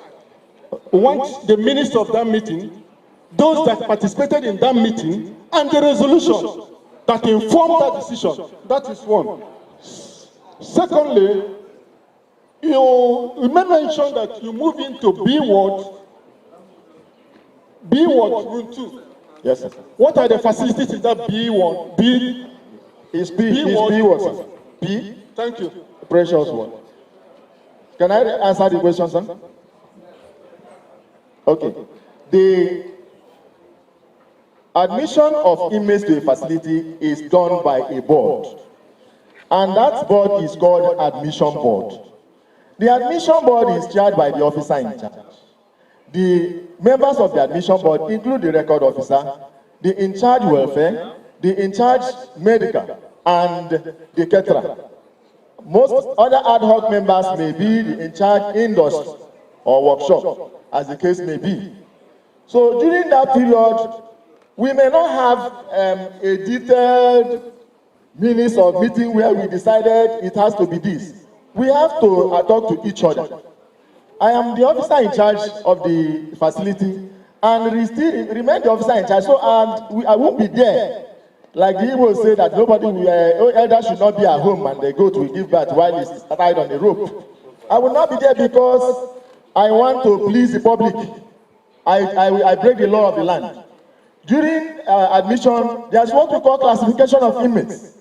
During classification, you classify by offense, you classify by sex or gender, you classify by age, you classify by inherent health challenges, and some other factors that we consider. Now, in the case of Idris Okune Olarewaju, it was peculiar. And we have to take a peculiar decision to attack a peculiar situation. And the decision we took was, this is a block of cell of small rooms. Everybody in his own room, each of those rooms have a toilet inside of it. So, which means he can stay there. Additional measures that I took is that I posted a staff to be standby on that particular place. Each time, if we bring our duty roster, you see it. We moved the staff who was there for the whole 10 days that Bob spent in medium. Thank you very much, Mr. Chairman. I'm still speaking with my voice, Kafila Togbara from Lagos State. I have just one question. As male or female was determined. On the 13th, sir, during admission. It's a yes or no. We don't need story at this stage. Sorry, sir. Conviction. Sorry, sir. We admit people with what the court comes up with. Whatever is in the warrant is what we admit. We don't add, we don't remove. What was on the warrant? Male. Yes, sir. And so the issue is clear. And so we are within the box that he is male. Nigeria does not, there is no law in Nigeria that recognizes transgender. All these things you're talking about, anyway, I'll leave it to the chairman for the ruling. But the issue is that there is no law in Nigeria today that talks about a transgender. So you are male or you are female. And the conviction, the sentence you had, will always show those details. That ABC is convicted, he's male, and then you take the person to the precise place it should be. So anyway, I'm sure we'll have better questions to ask your superior. Thank you.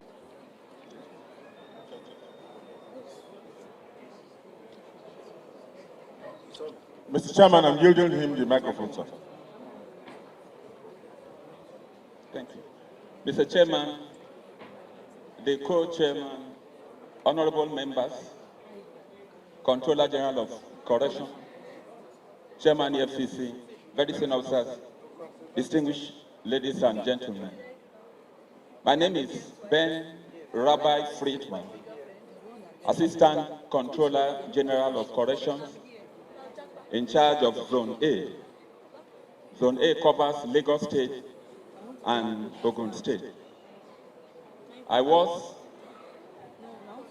the controller of correction. In fact, the immediate past controller of correction in charge of Lagos State.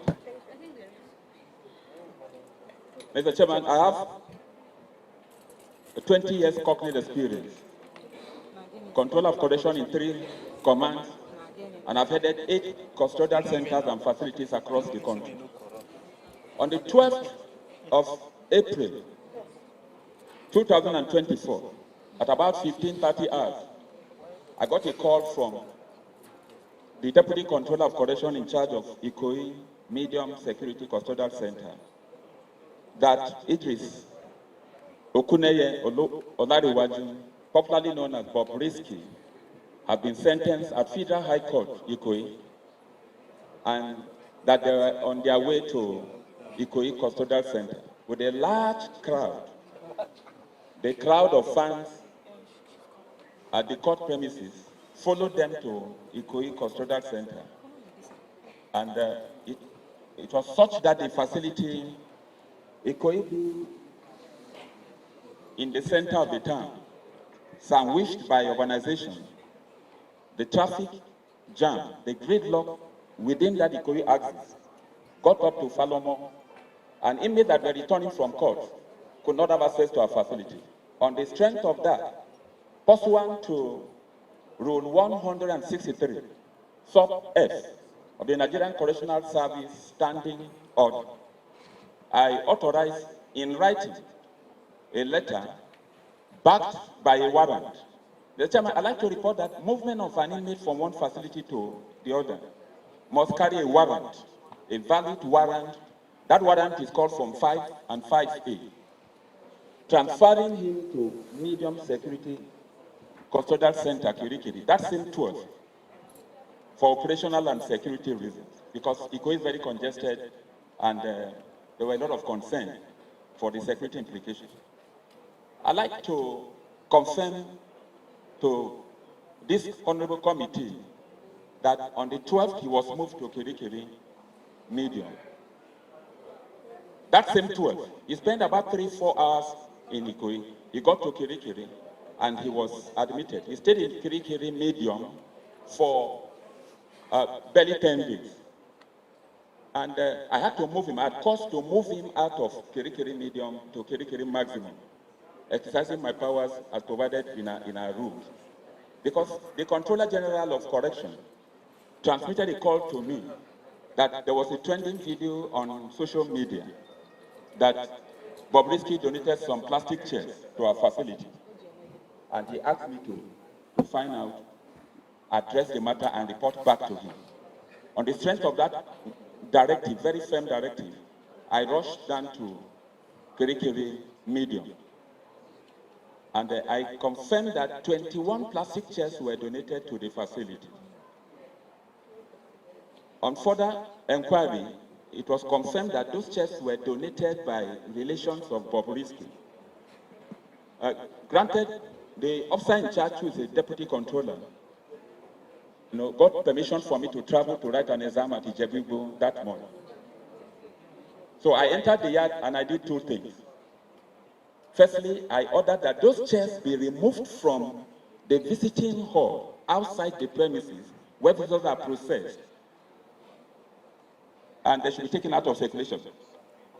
Secondly, I had to go to the cell to see Bobrisky, and I told him that we will not accept any donation from his family or friends or himself to our facility henceforth, because it may create a very faulty impression about the reputation and integrity of the correctional service. Secondly, I effected his transfer. I ordered his immediate transfer from medium to maximum. How was he transferred? Did you carry him in your private vehicle to the maximum, or did you not? I followed them to maximum. The vehicle we use in transferring, because of the urgency. Where was he? Was he in your vehicle or was he in the official vehicle of your district? He was in my official vehicle, the operational helix, because courts were in session and the other operational vehicles, because of the seriousness of the matter, I had to, the courts the inmates have gone to court with other vehicles. Is it official vehicle or your private official vehicle? Operational vehicle. I have a flag car, the staff car with the flag, but I went to that facility since it was operational with an operational helix, official operational helix. I ordered the staff officer in Kirikiri medium. Normally, if you are transferring an inmate with a letter and the transfer warrant, there must be an escort. All the proper documentation were done for him to be transferred, the gate, the record office, and everything that has to do with his transfer, is available. He has been tendered. Have you submitted those things? It's been tendered. It's been tendered. Okay. It's been tendered. So on the 22nd, we moved under my supervision because the Controller General was monitoring the development. We had to move him to maximum. He stayed in maximum from 22nd of April to the 5th of August, when he was discharged from lawful custody upon expiration of his prison term. And with profound respect, Mr. Chairman, I'd like to clarify the issue of keeping Bobrisky in a single cell. Bobrisky stayed in P ward. P ward has a capacity of 240. 240. He stayed in room 2. There are many single cells in that place. And it's the standard practice in the correctional service to classify it. We saw in Bobrisky a special case, special in the sense that he's a transgender, and allow him to stay in the general cell with other inmates could create a bigger problem. Firstly, he could be bullied, he could be violated, and it would be a major problem for us. And it's important to tell this committee that Bobrisky was not the only person staying in single cell. There are many inmates staying in single cell. We have a very important case we manage again. The same week Bobrisky came to Kirikiri Medium, we admitted, I have the warrant here, we admitted another inmate from a certain part of the country, a trailer driver, and he is a hermaphrodite. Our men in Kirikiri Medium were very dutiful and professional, and they were able to search, and they detected that he's a hermaphrodite. He had the male organ and he had the female organ. That inmate stayed in Kirikiri Medium from April to September. He just discharged from our facility.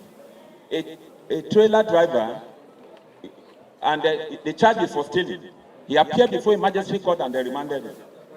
And the deputy controller in charge did a professional job alongside his team, and they kept that inmate in a single cell. We kept the inmate in a single cell, because if we don't do that, there is classification of inmates in every facility. And the inmate is, the same inmate could not, an indigent inmate, he could not get a lawyer. The deputy controller in charge, Medium Security Custodial Center, would firm approval for me, got a legal representative to help that indigent inmate and approach the magistrate. He personally went to court to see the magistrate until the inmate was discharged from the facility. This is the letter he wrote and the warrant of that inmate, who is a hermaphrodite. The chairman, we never took Bobrisky out of our facility.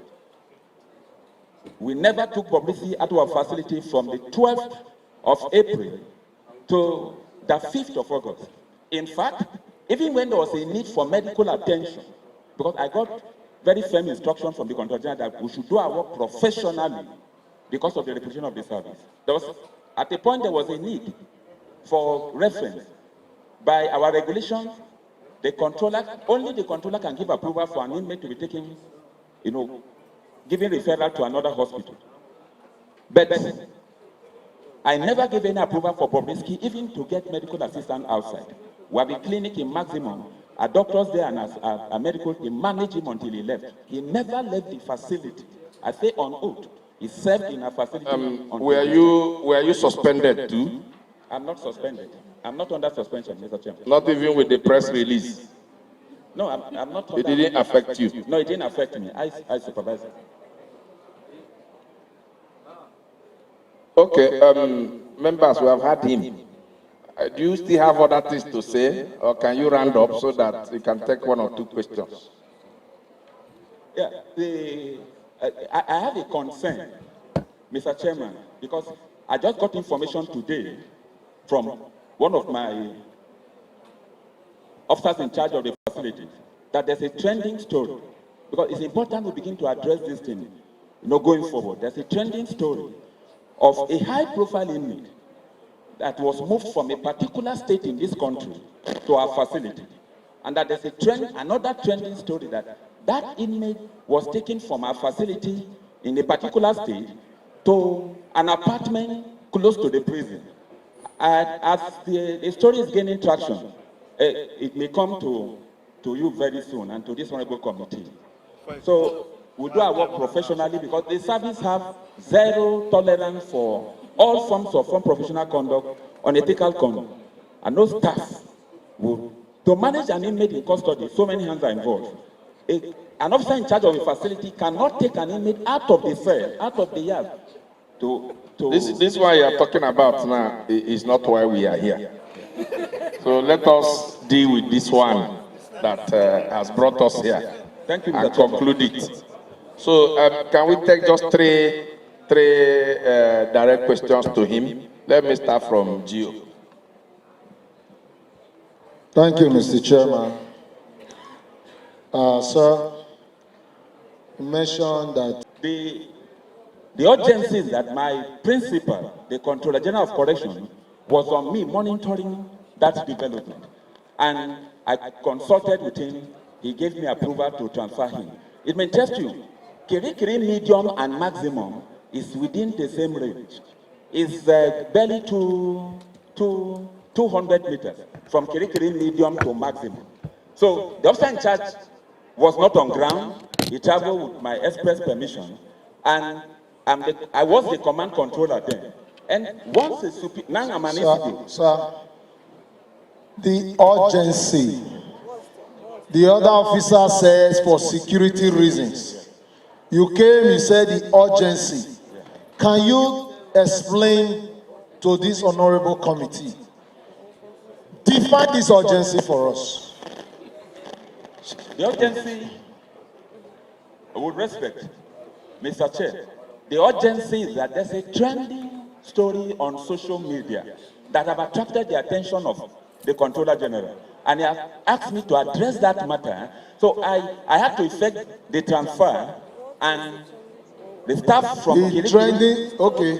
So the trending story was about the chairs. The trending story was about the chairs that were donated. That were donated by his relations or friends who came the previous day, and the chairs in the visitors' room were not enough. Okay. So now, whenever an officer on duty has to go for another course, is there nobody that usually takes over from him? Like an assistant? No, there is. There's no vacuum. So in this case, why did it have to be you to come in and move Bobrisky with your official operational vehicle? It has to be me because I got directives from my Controller General. And in your own assessment, sir, you are an officer. Yes. Was there a particular threat at that moment that would have led to the breakdown of law and order? Or people coming in to break into your facility? Because you have still not defined the urgency for us. We want to know because your vehicles moved other inmates to court. You had to rush down there. On your way to that facility, did you meet some group of people trying to vandalize your facility? Because we are trying to understand this urgency, sir. No. Just go ahead, sir. You want to tell us? Yes. Yes. Okay. The provision of a standing order allows the controller, rule 163F, allows the controller to move any inmate for security and administrative reasons. In this circumstance, the controller general called me. I got the information about those chairs. Okay, let's move to another question. So when you came, those chairs that were donated, were they moved out of the facility immediately, or those chairs were still there? They were moved immediately. First, I told you I took two actions, two equally important actions. Firstly, I went in company of my PRO and some deputy controllers. I ordered that those chairs be removed from the visiting hall because it was becoming an embarrassment to the service. Were they donated to the orphans, or you have kept them somewhere to be used on a separate day? No, I didn't donate them to. I didn't donate them to the orphan. I asked them to remove. I gave the instruction and they complied. To the best of my knowledge, those chairs were moved out of the facility. They were moved out of that place, and the deputy controller can confirm that. Where are the chairs? Where are the chairs now? Where are the chairs? I can't, Mr. Chair, I gave, as a command controller then, yes, I gave directives, and when you gave instruction for those chairs to be moved, to who? They moved out those chairs because when I entered, they moved the chairs out of the facility. To where? Well, those chairs were an embarrassment to us. Yeah, to where? Did you have them to just throw them under the bridge? I asked them to move those chairs. I didn't confiscate to collect. So you have not found out if they are still in your facility? I asked them to take those chairs out of the facility. The building. So will you be surprised if I show you pictures now that those chairs are still in your facilities? I'll be surprised. You'll be surprised. I'll be surprised. So check. We will leave that. Chairman, I yield back. I'm from Abia State. Controller, I just have one question. Assistant Controller. Yes, sir. You said that Bobrisky is a hermaphrodite. No. You said it. No. It's a transgender. That transgender of another person. Mr. Chair, as Bobrisky is a transgender. The next, we had another inmate we admitted, that the second inmate is the hermaphrodite, and I have his warrant with me. Okay, thank you. David Agada, member representing Ojuobi Federal Constituency. I'm from Benue State. Assistant Controller General, first I really want to appreciate the light you've thrown to the whole scenario, but I want to also put something straight here. We have a constitution that backed us as a nation. The 1999 constitution as amended. Some of these, your findings, whether transgender or whatever other case, is not recognized by our constitution. These are your special discovery in the area of your field that you are managing professionally. I want this to be laid to rest before it to be, attached to all of us seated here today.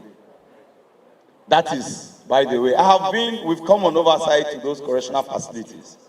And personally, I can attest to it. Even while we are speaking here, some will be thinking maybe the medium, Kirikiri prison, and the maximum is something that have this time. It's just a stone throw. We walked there.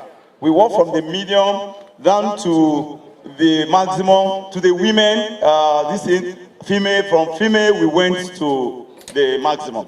It's just something workable. It's not something very far away. And we saw some of these cells by ourselves. The only thing I was keen about, that I was listening carefully for me to hear, is if this Mr.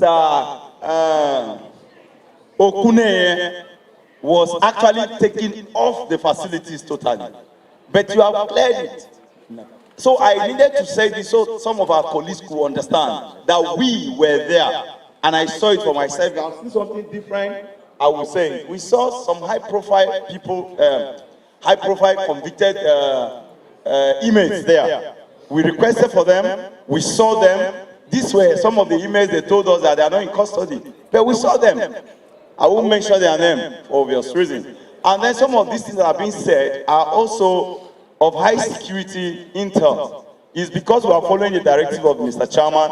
Some of these things will have been better in an executive section so that we can hit them one after the other. But be as it may, there are some other issues really to be looked into.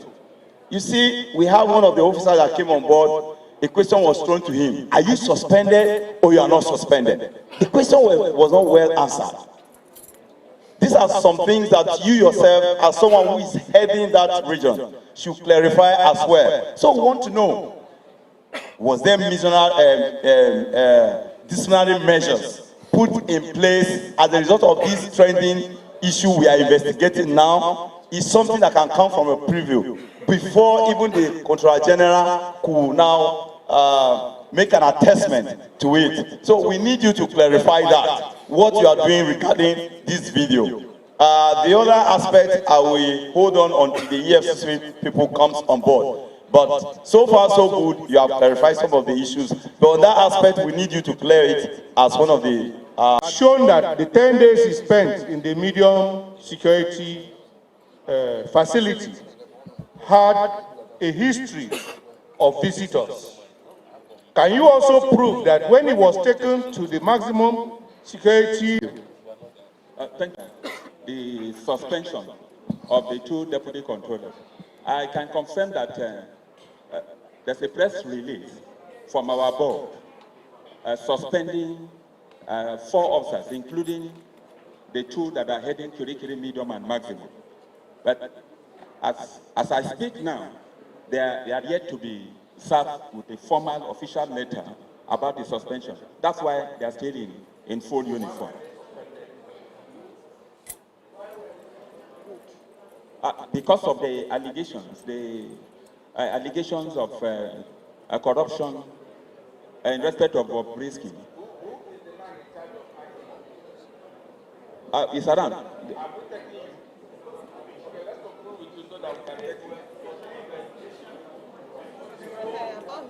I'm superior to this is a deputy controller.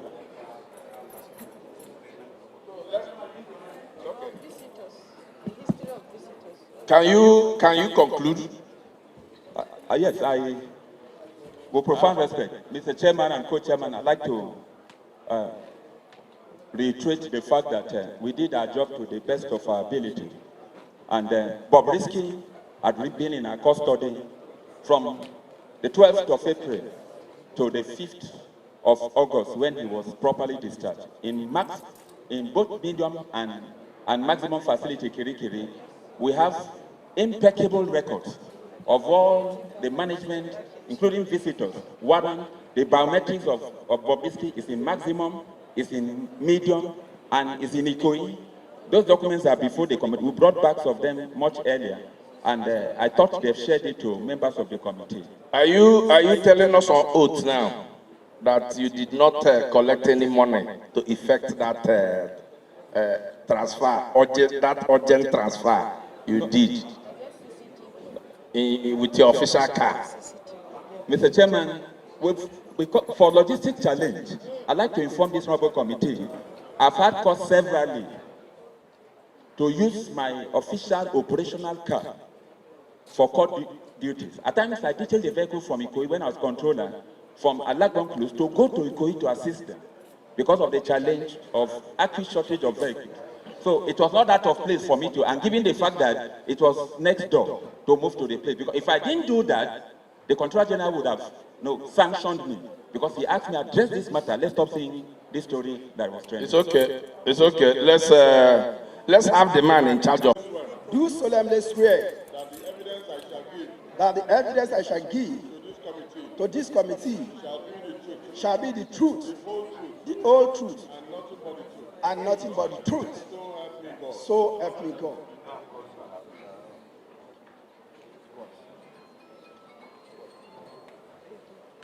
Please, you have 10 Honorable minutes. Chairman, all protocol duly observed. I, DCC Sikiru Kamaru Adekunle, took over the Maximum Custodial Center on the 9th of June 2024 on transfer from male prison Ondo Shegede. I'm not the one that received Bobrisky Idris Okuneye on transfer from Medium. It was received by a retired DCC whom I took over from, though it's alive. And I managed Idris Okuneye under my watch from the 9th of June till 5th of August, when I discharged him accordingly. The discharge warrant, the discharge certificate is here, submitted. The original warrant is here, submitted as well. And I took pain to gather all the receipt parts right away from the month of April, May, June, and July, because the record were intact. All this document was submitted, sir. Okay, Patrick. This is not supposed to be your question. I should have handled it with your superior.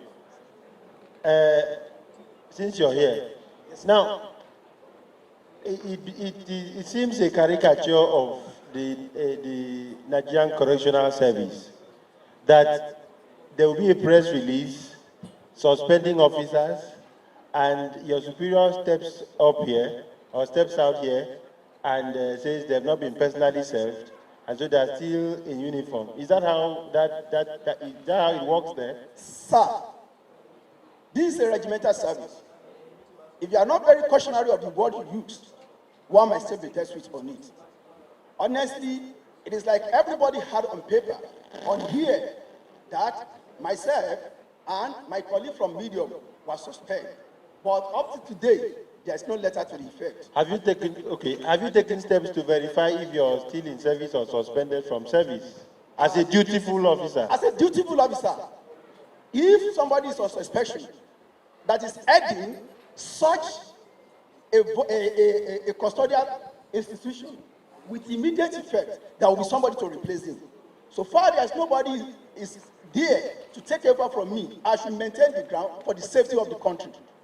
So kindly confirm that the suspension was a farce.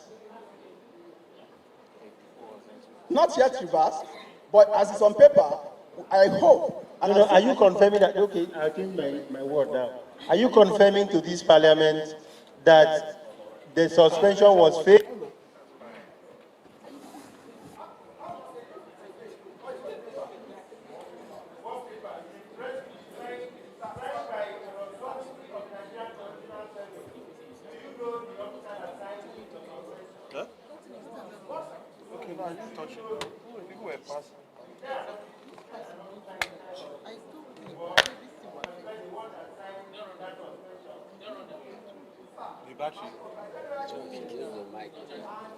They need to own it.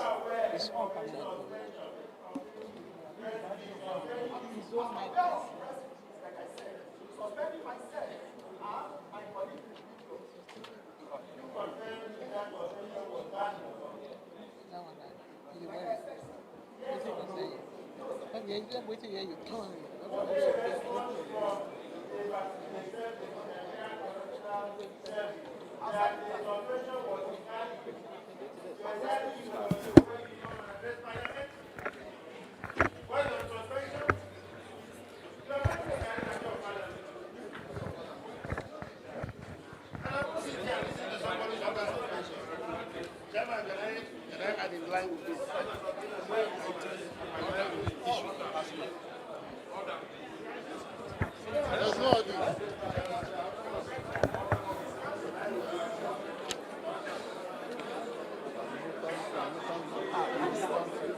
For final last order. Huh?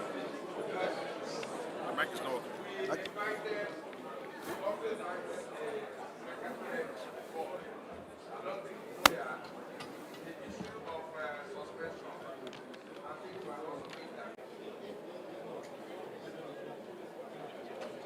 I, then you mention your name. I, Haruna Baba, Do solemnly swear do solemnly swear that the evidence that the evidence I shall give to to this committee shall be the truth, be the whole truth, the whole truth, and nothing but the truth. and nothing but the truth. So help me God. God help me God.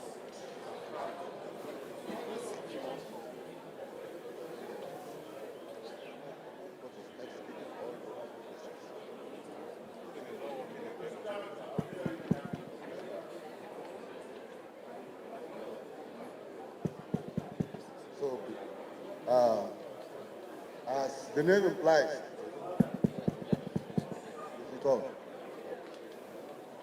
as the name implies, my name is Haliru Baba, MFR MNI.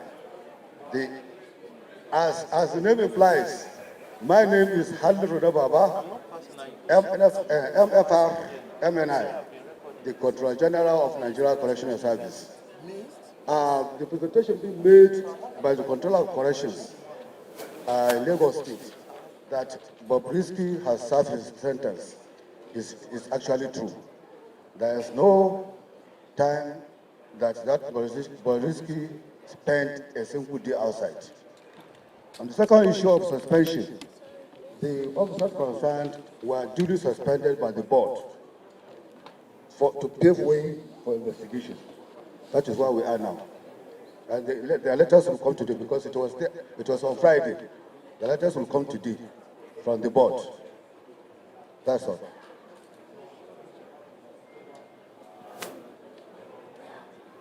The prosecutor is here. Belukisu, yes, not Rotimi Oyedipo. So if the committee wants her to make a presentation, she's here, but not Rotimi Oyedipo. She was not the one. But I would like to also, yes, the prosecutor is here in court. Yes. Thank you.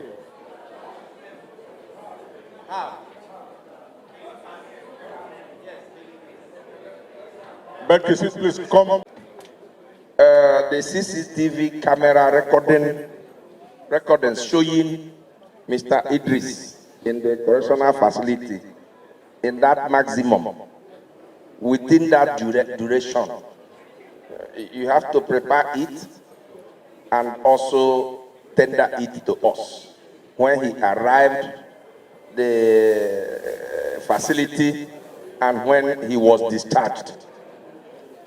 Take note of that. Mr. Chairman, sir. Mr. Chairman, can we...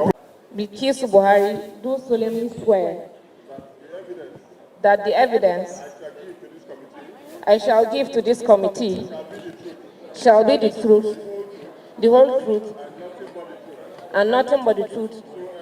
So help me God.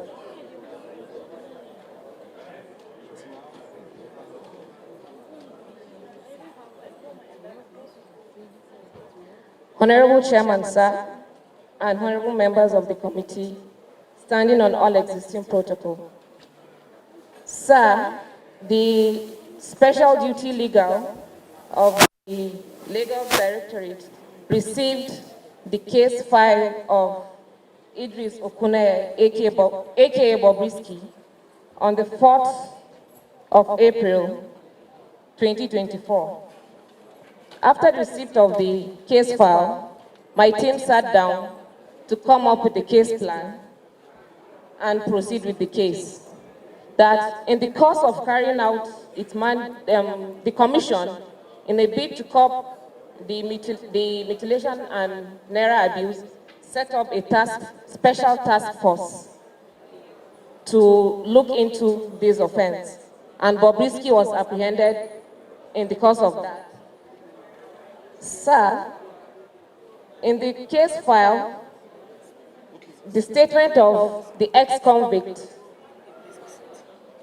confessed inter alia that Bob Express is not registered with SCUMO, that is Special Control Unit Against Money Laundering, because I'm not aware of it.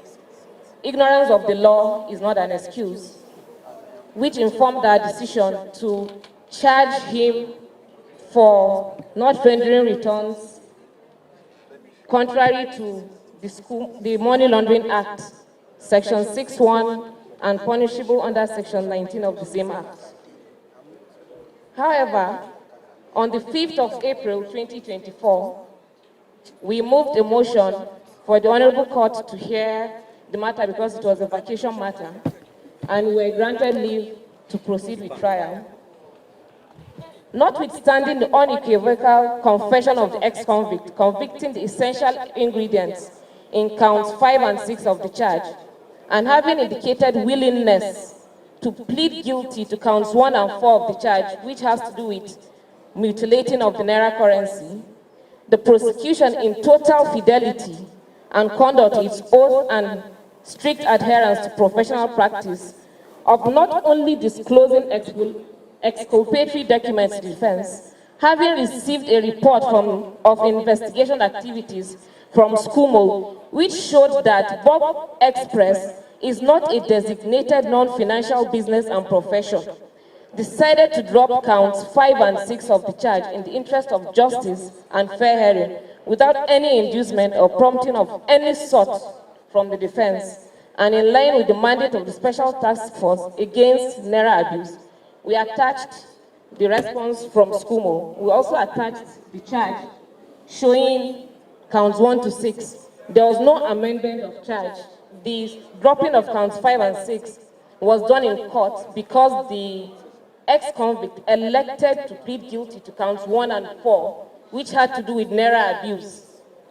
In any event, counts 5 and 6, which had to do with not rendering returns to SCUMO, showed that it was not the Bob Express which he used to trade, is not a designated non-financial business and profession. That's what informed our decision to drop counts 5 and 6 in court. An amendment of charges is not alien to practice, particularly sections 216 of ACJA 2015. It is also noteworthy that the alteration made by the prosecution did not contravene any provision of the extant policies of the Commission and its standard operating procedures. We have amended charges severally in court when the need arises. That steps taken by the prosecution in this proceeding, dropping counts 5 and 6, which is akin to amendment of the charges, can take place at any time before judgment, is not alien, as the Commission has in numerous instances had cause to amend, add or subtract from the body of the counts of the charge preferred against defendants, and this will not be the last. We attached the records of proceedings of the court showing how we arranged the defendant in court. The Honorable,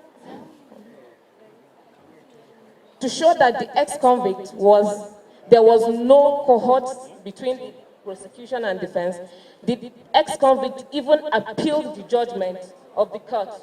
If there was any interaction or any agreement, he would have gotten what he wanted and he couldn't have appealed. We also have the notice of appeal by the ex-convict attached to our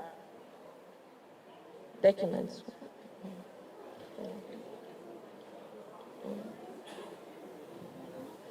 We also attached a copy of the charge, the record of proceedings, and the memo setting up the Special Task Force that investigated the case of the ex-convict. So I want to state categorically that there was no form of financial inducement to any member of the Commission, especially the prosecution team, in respect of this matter. All we did was we carried out our duty as regards to our core values of professionalism and the ethics that I took as a legal practitioner to prosecute and not persecute anybody. We are most grateful. Are you done? Okay, can you tender the documents you have?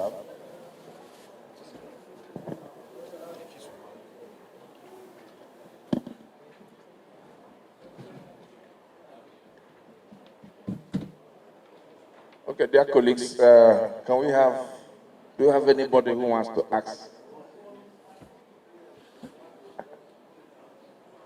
The 2 count charges. Okay, can you explain more why the money laundering charges why it was dropped. Okay, sir. As I said earlier, when we were analyzing the case file to prepare our charges, the purpose of the charges in the first place was to charge for naira abuse and mutilation of naira currency. But then the defendant confessed that Bob Express, we attached his statement wherein he proffered this confession. Bob Express is not registered with SCUMO, Special Control Unit Against Money Laundering. And knowing that we can convict on a confessional statement, we went ahead to include counts 5 and 6 in the charge. But when he elected to plead guilty in court in the morning, and having at the back of our mind that we response from the Special Control Unit Against Money Laundering, saying that the Bob Express that we're charging for not rendering returns is not qualified to be a designated non-financial business and profession as provided under the Money Laundering Act. Is it clear now? Okay. Do we have any other person? Okay. If we don't have any other person, I think EFCC, what they have is the main allegation against them is dropping of this charge, that they collected money to drop the money laundering charge, which she has said emphatically that they did not collect money. It's left for the committee to do our own investigation to know what they are saying, whether it's the fact or not. She has also said originally it was 6 count. They were charging for 6 counts, but she has explained why they had to drop the money laundering charge. So on that note, dear colleagues, the day is fast spent. I want one of us to move that we adjourn. Okay.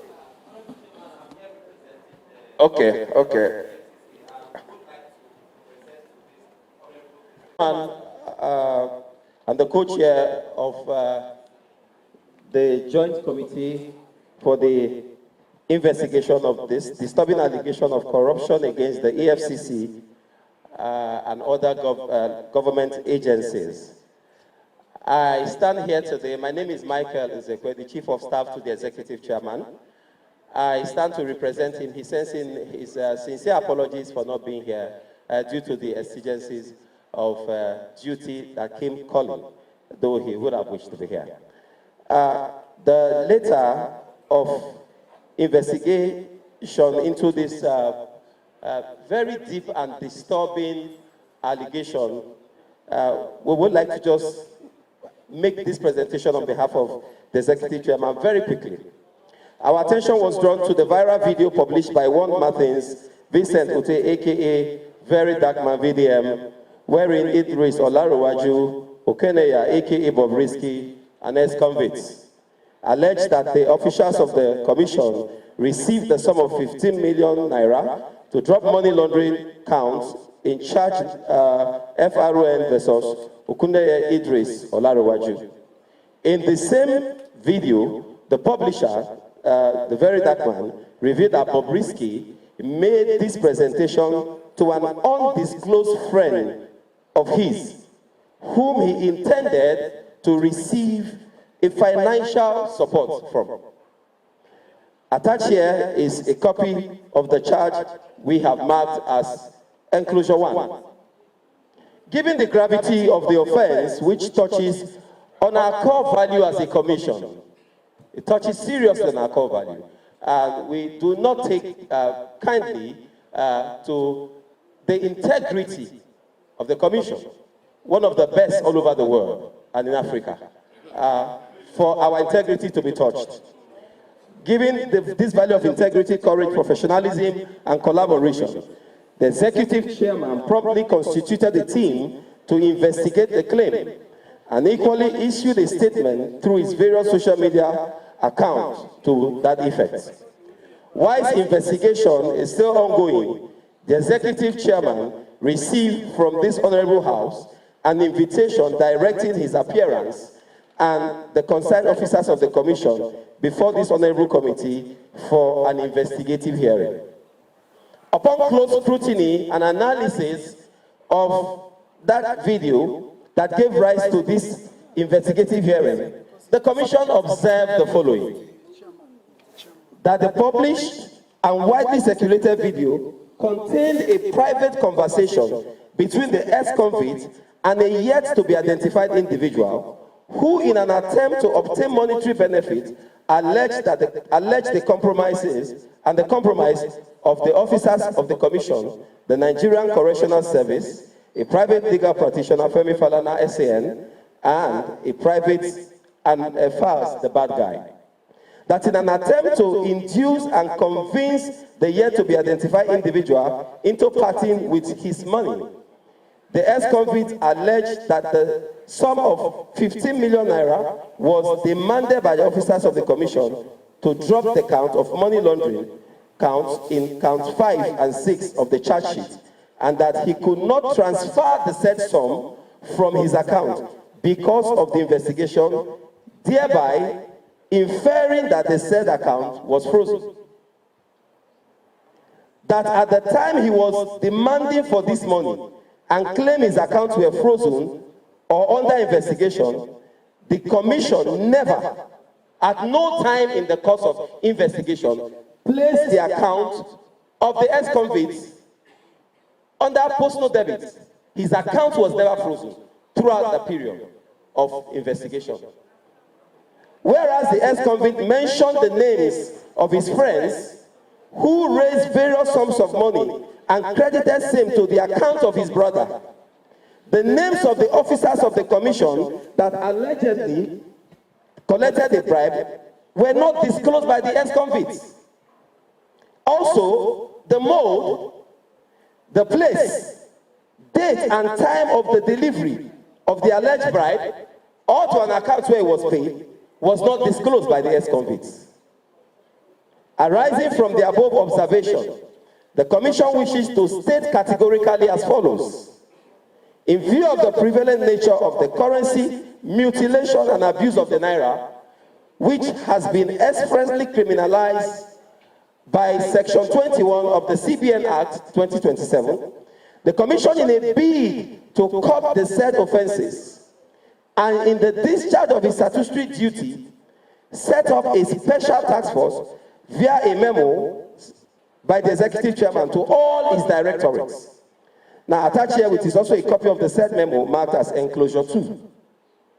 As a result of the setting up of this special task force and the vigorous sensitization, investigation and prosecution, a number of convictions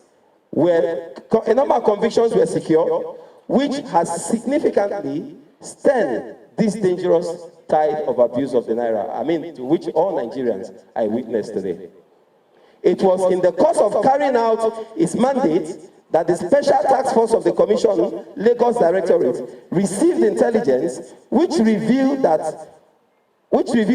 different videos of gross abuse of the naira notes perpetrated by the ex-convict, which warranted his investigation and prosecution. That on the 3rd of April 2024, the ex-convict, while undergoing investigation, in his extrajudicial statement, confessed clearly inter alia, Bob Express is not registered as SCUMO, Special Control Unit Against Money Laundering. I'm not aware. Hence the inclusion of count 5 and 6. Due to his own confession that Bob Express is not registered. So the prosecutors had to now include all of this and then did a further check on that. Now, in the body of the charge, this was included wherein the defendant, now ex-convict, was alleged to have failed to submit to SCUMO a declaration of his activity, which is contrary to Section 6.1 of the Money Laundering Prevention and Prohibition Act 2022, and punishable under Section 19 of the same Act, in addition to the substantive offense of tampering with the naira note as contained in count 4, for count 1 to 4. However, on the 5th of April 2024, notwithstanding the unequivocal confession of the ex-convict admitting the essential ingredients of in count 5 and 6 of the charge, and having indicated willingness to plead guilty to count 1 and 4 of the charge, the prosecution, in total fidelity and candor to his oath and strict adherence to professional practice of not disclosing documents to their defense, having received a report of the investigation and activities from SCUMO, which show that Bob Express is not a designated non-financial business and profession, decided to drop counts 5 and 6 of the charge in the interest of justice and fair hearing, without any inducement or prompting of any sort from the defense, and in line with the memorandum of the special, with the mandate of the Special Task Force Against Naira Abuse. We have this also attached here and marked as Annexure 3. That the Honorable House is invited to note that alteration, amendment, addition of charges is known to law, very known to law. Particularly Section 216 of the Administration of Criminal Justice Act 2015. It's also noteworthy to note that it is also noteworthy here to note that the alteration made by the prosecution did not contravene any provision of the extant policies of the Commission, nor a standard operating procedure.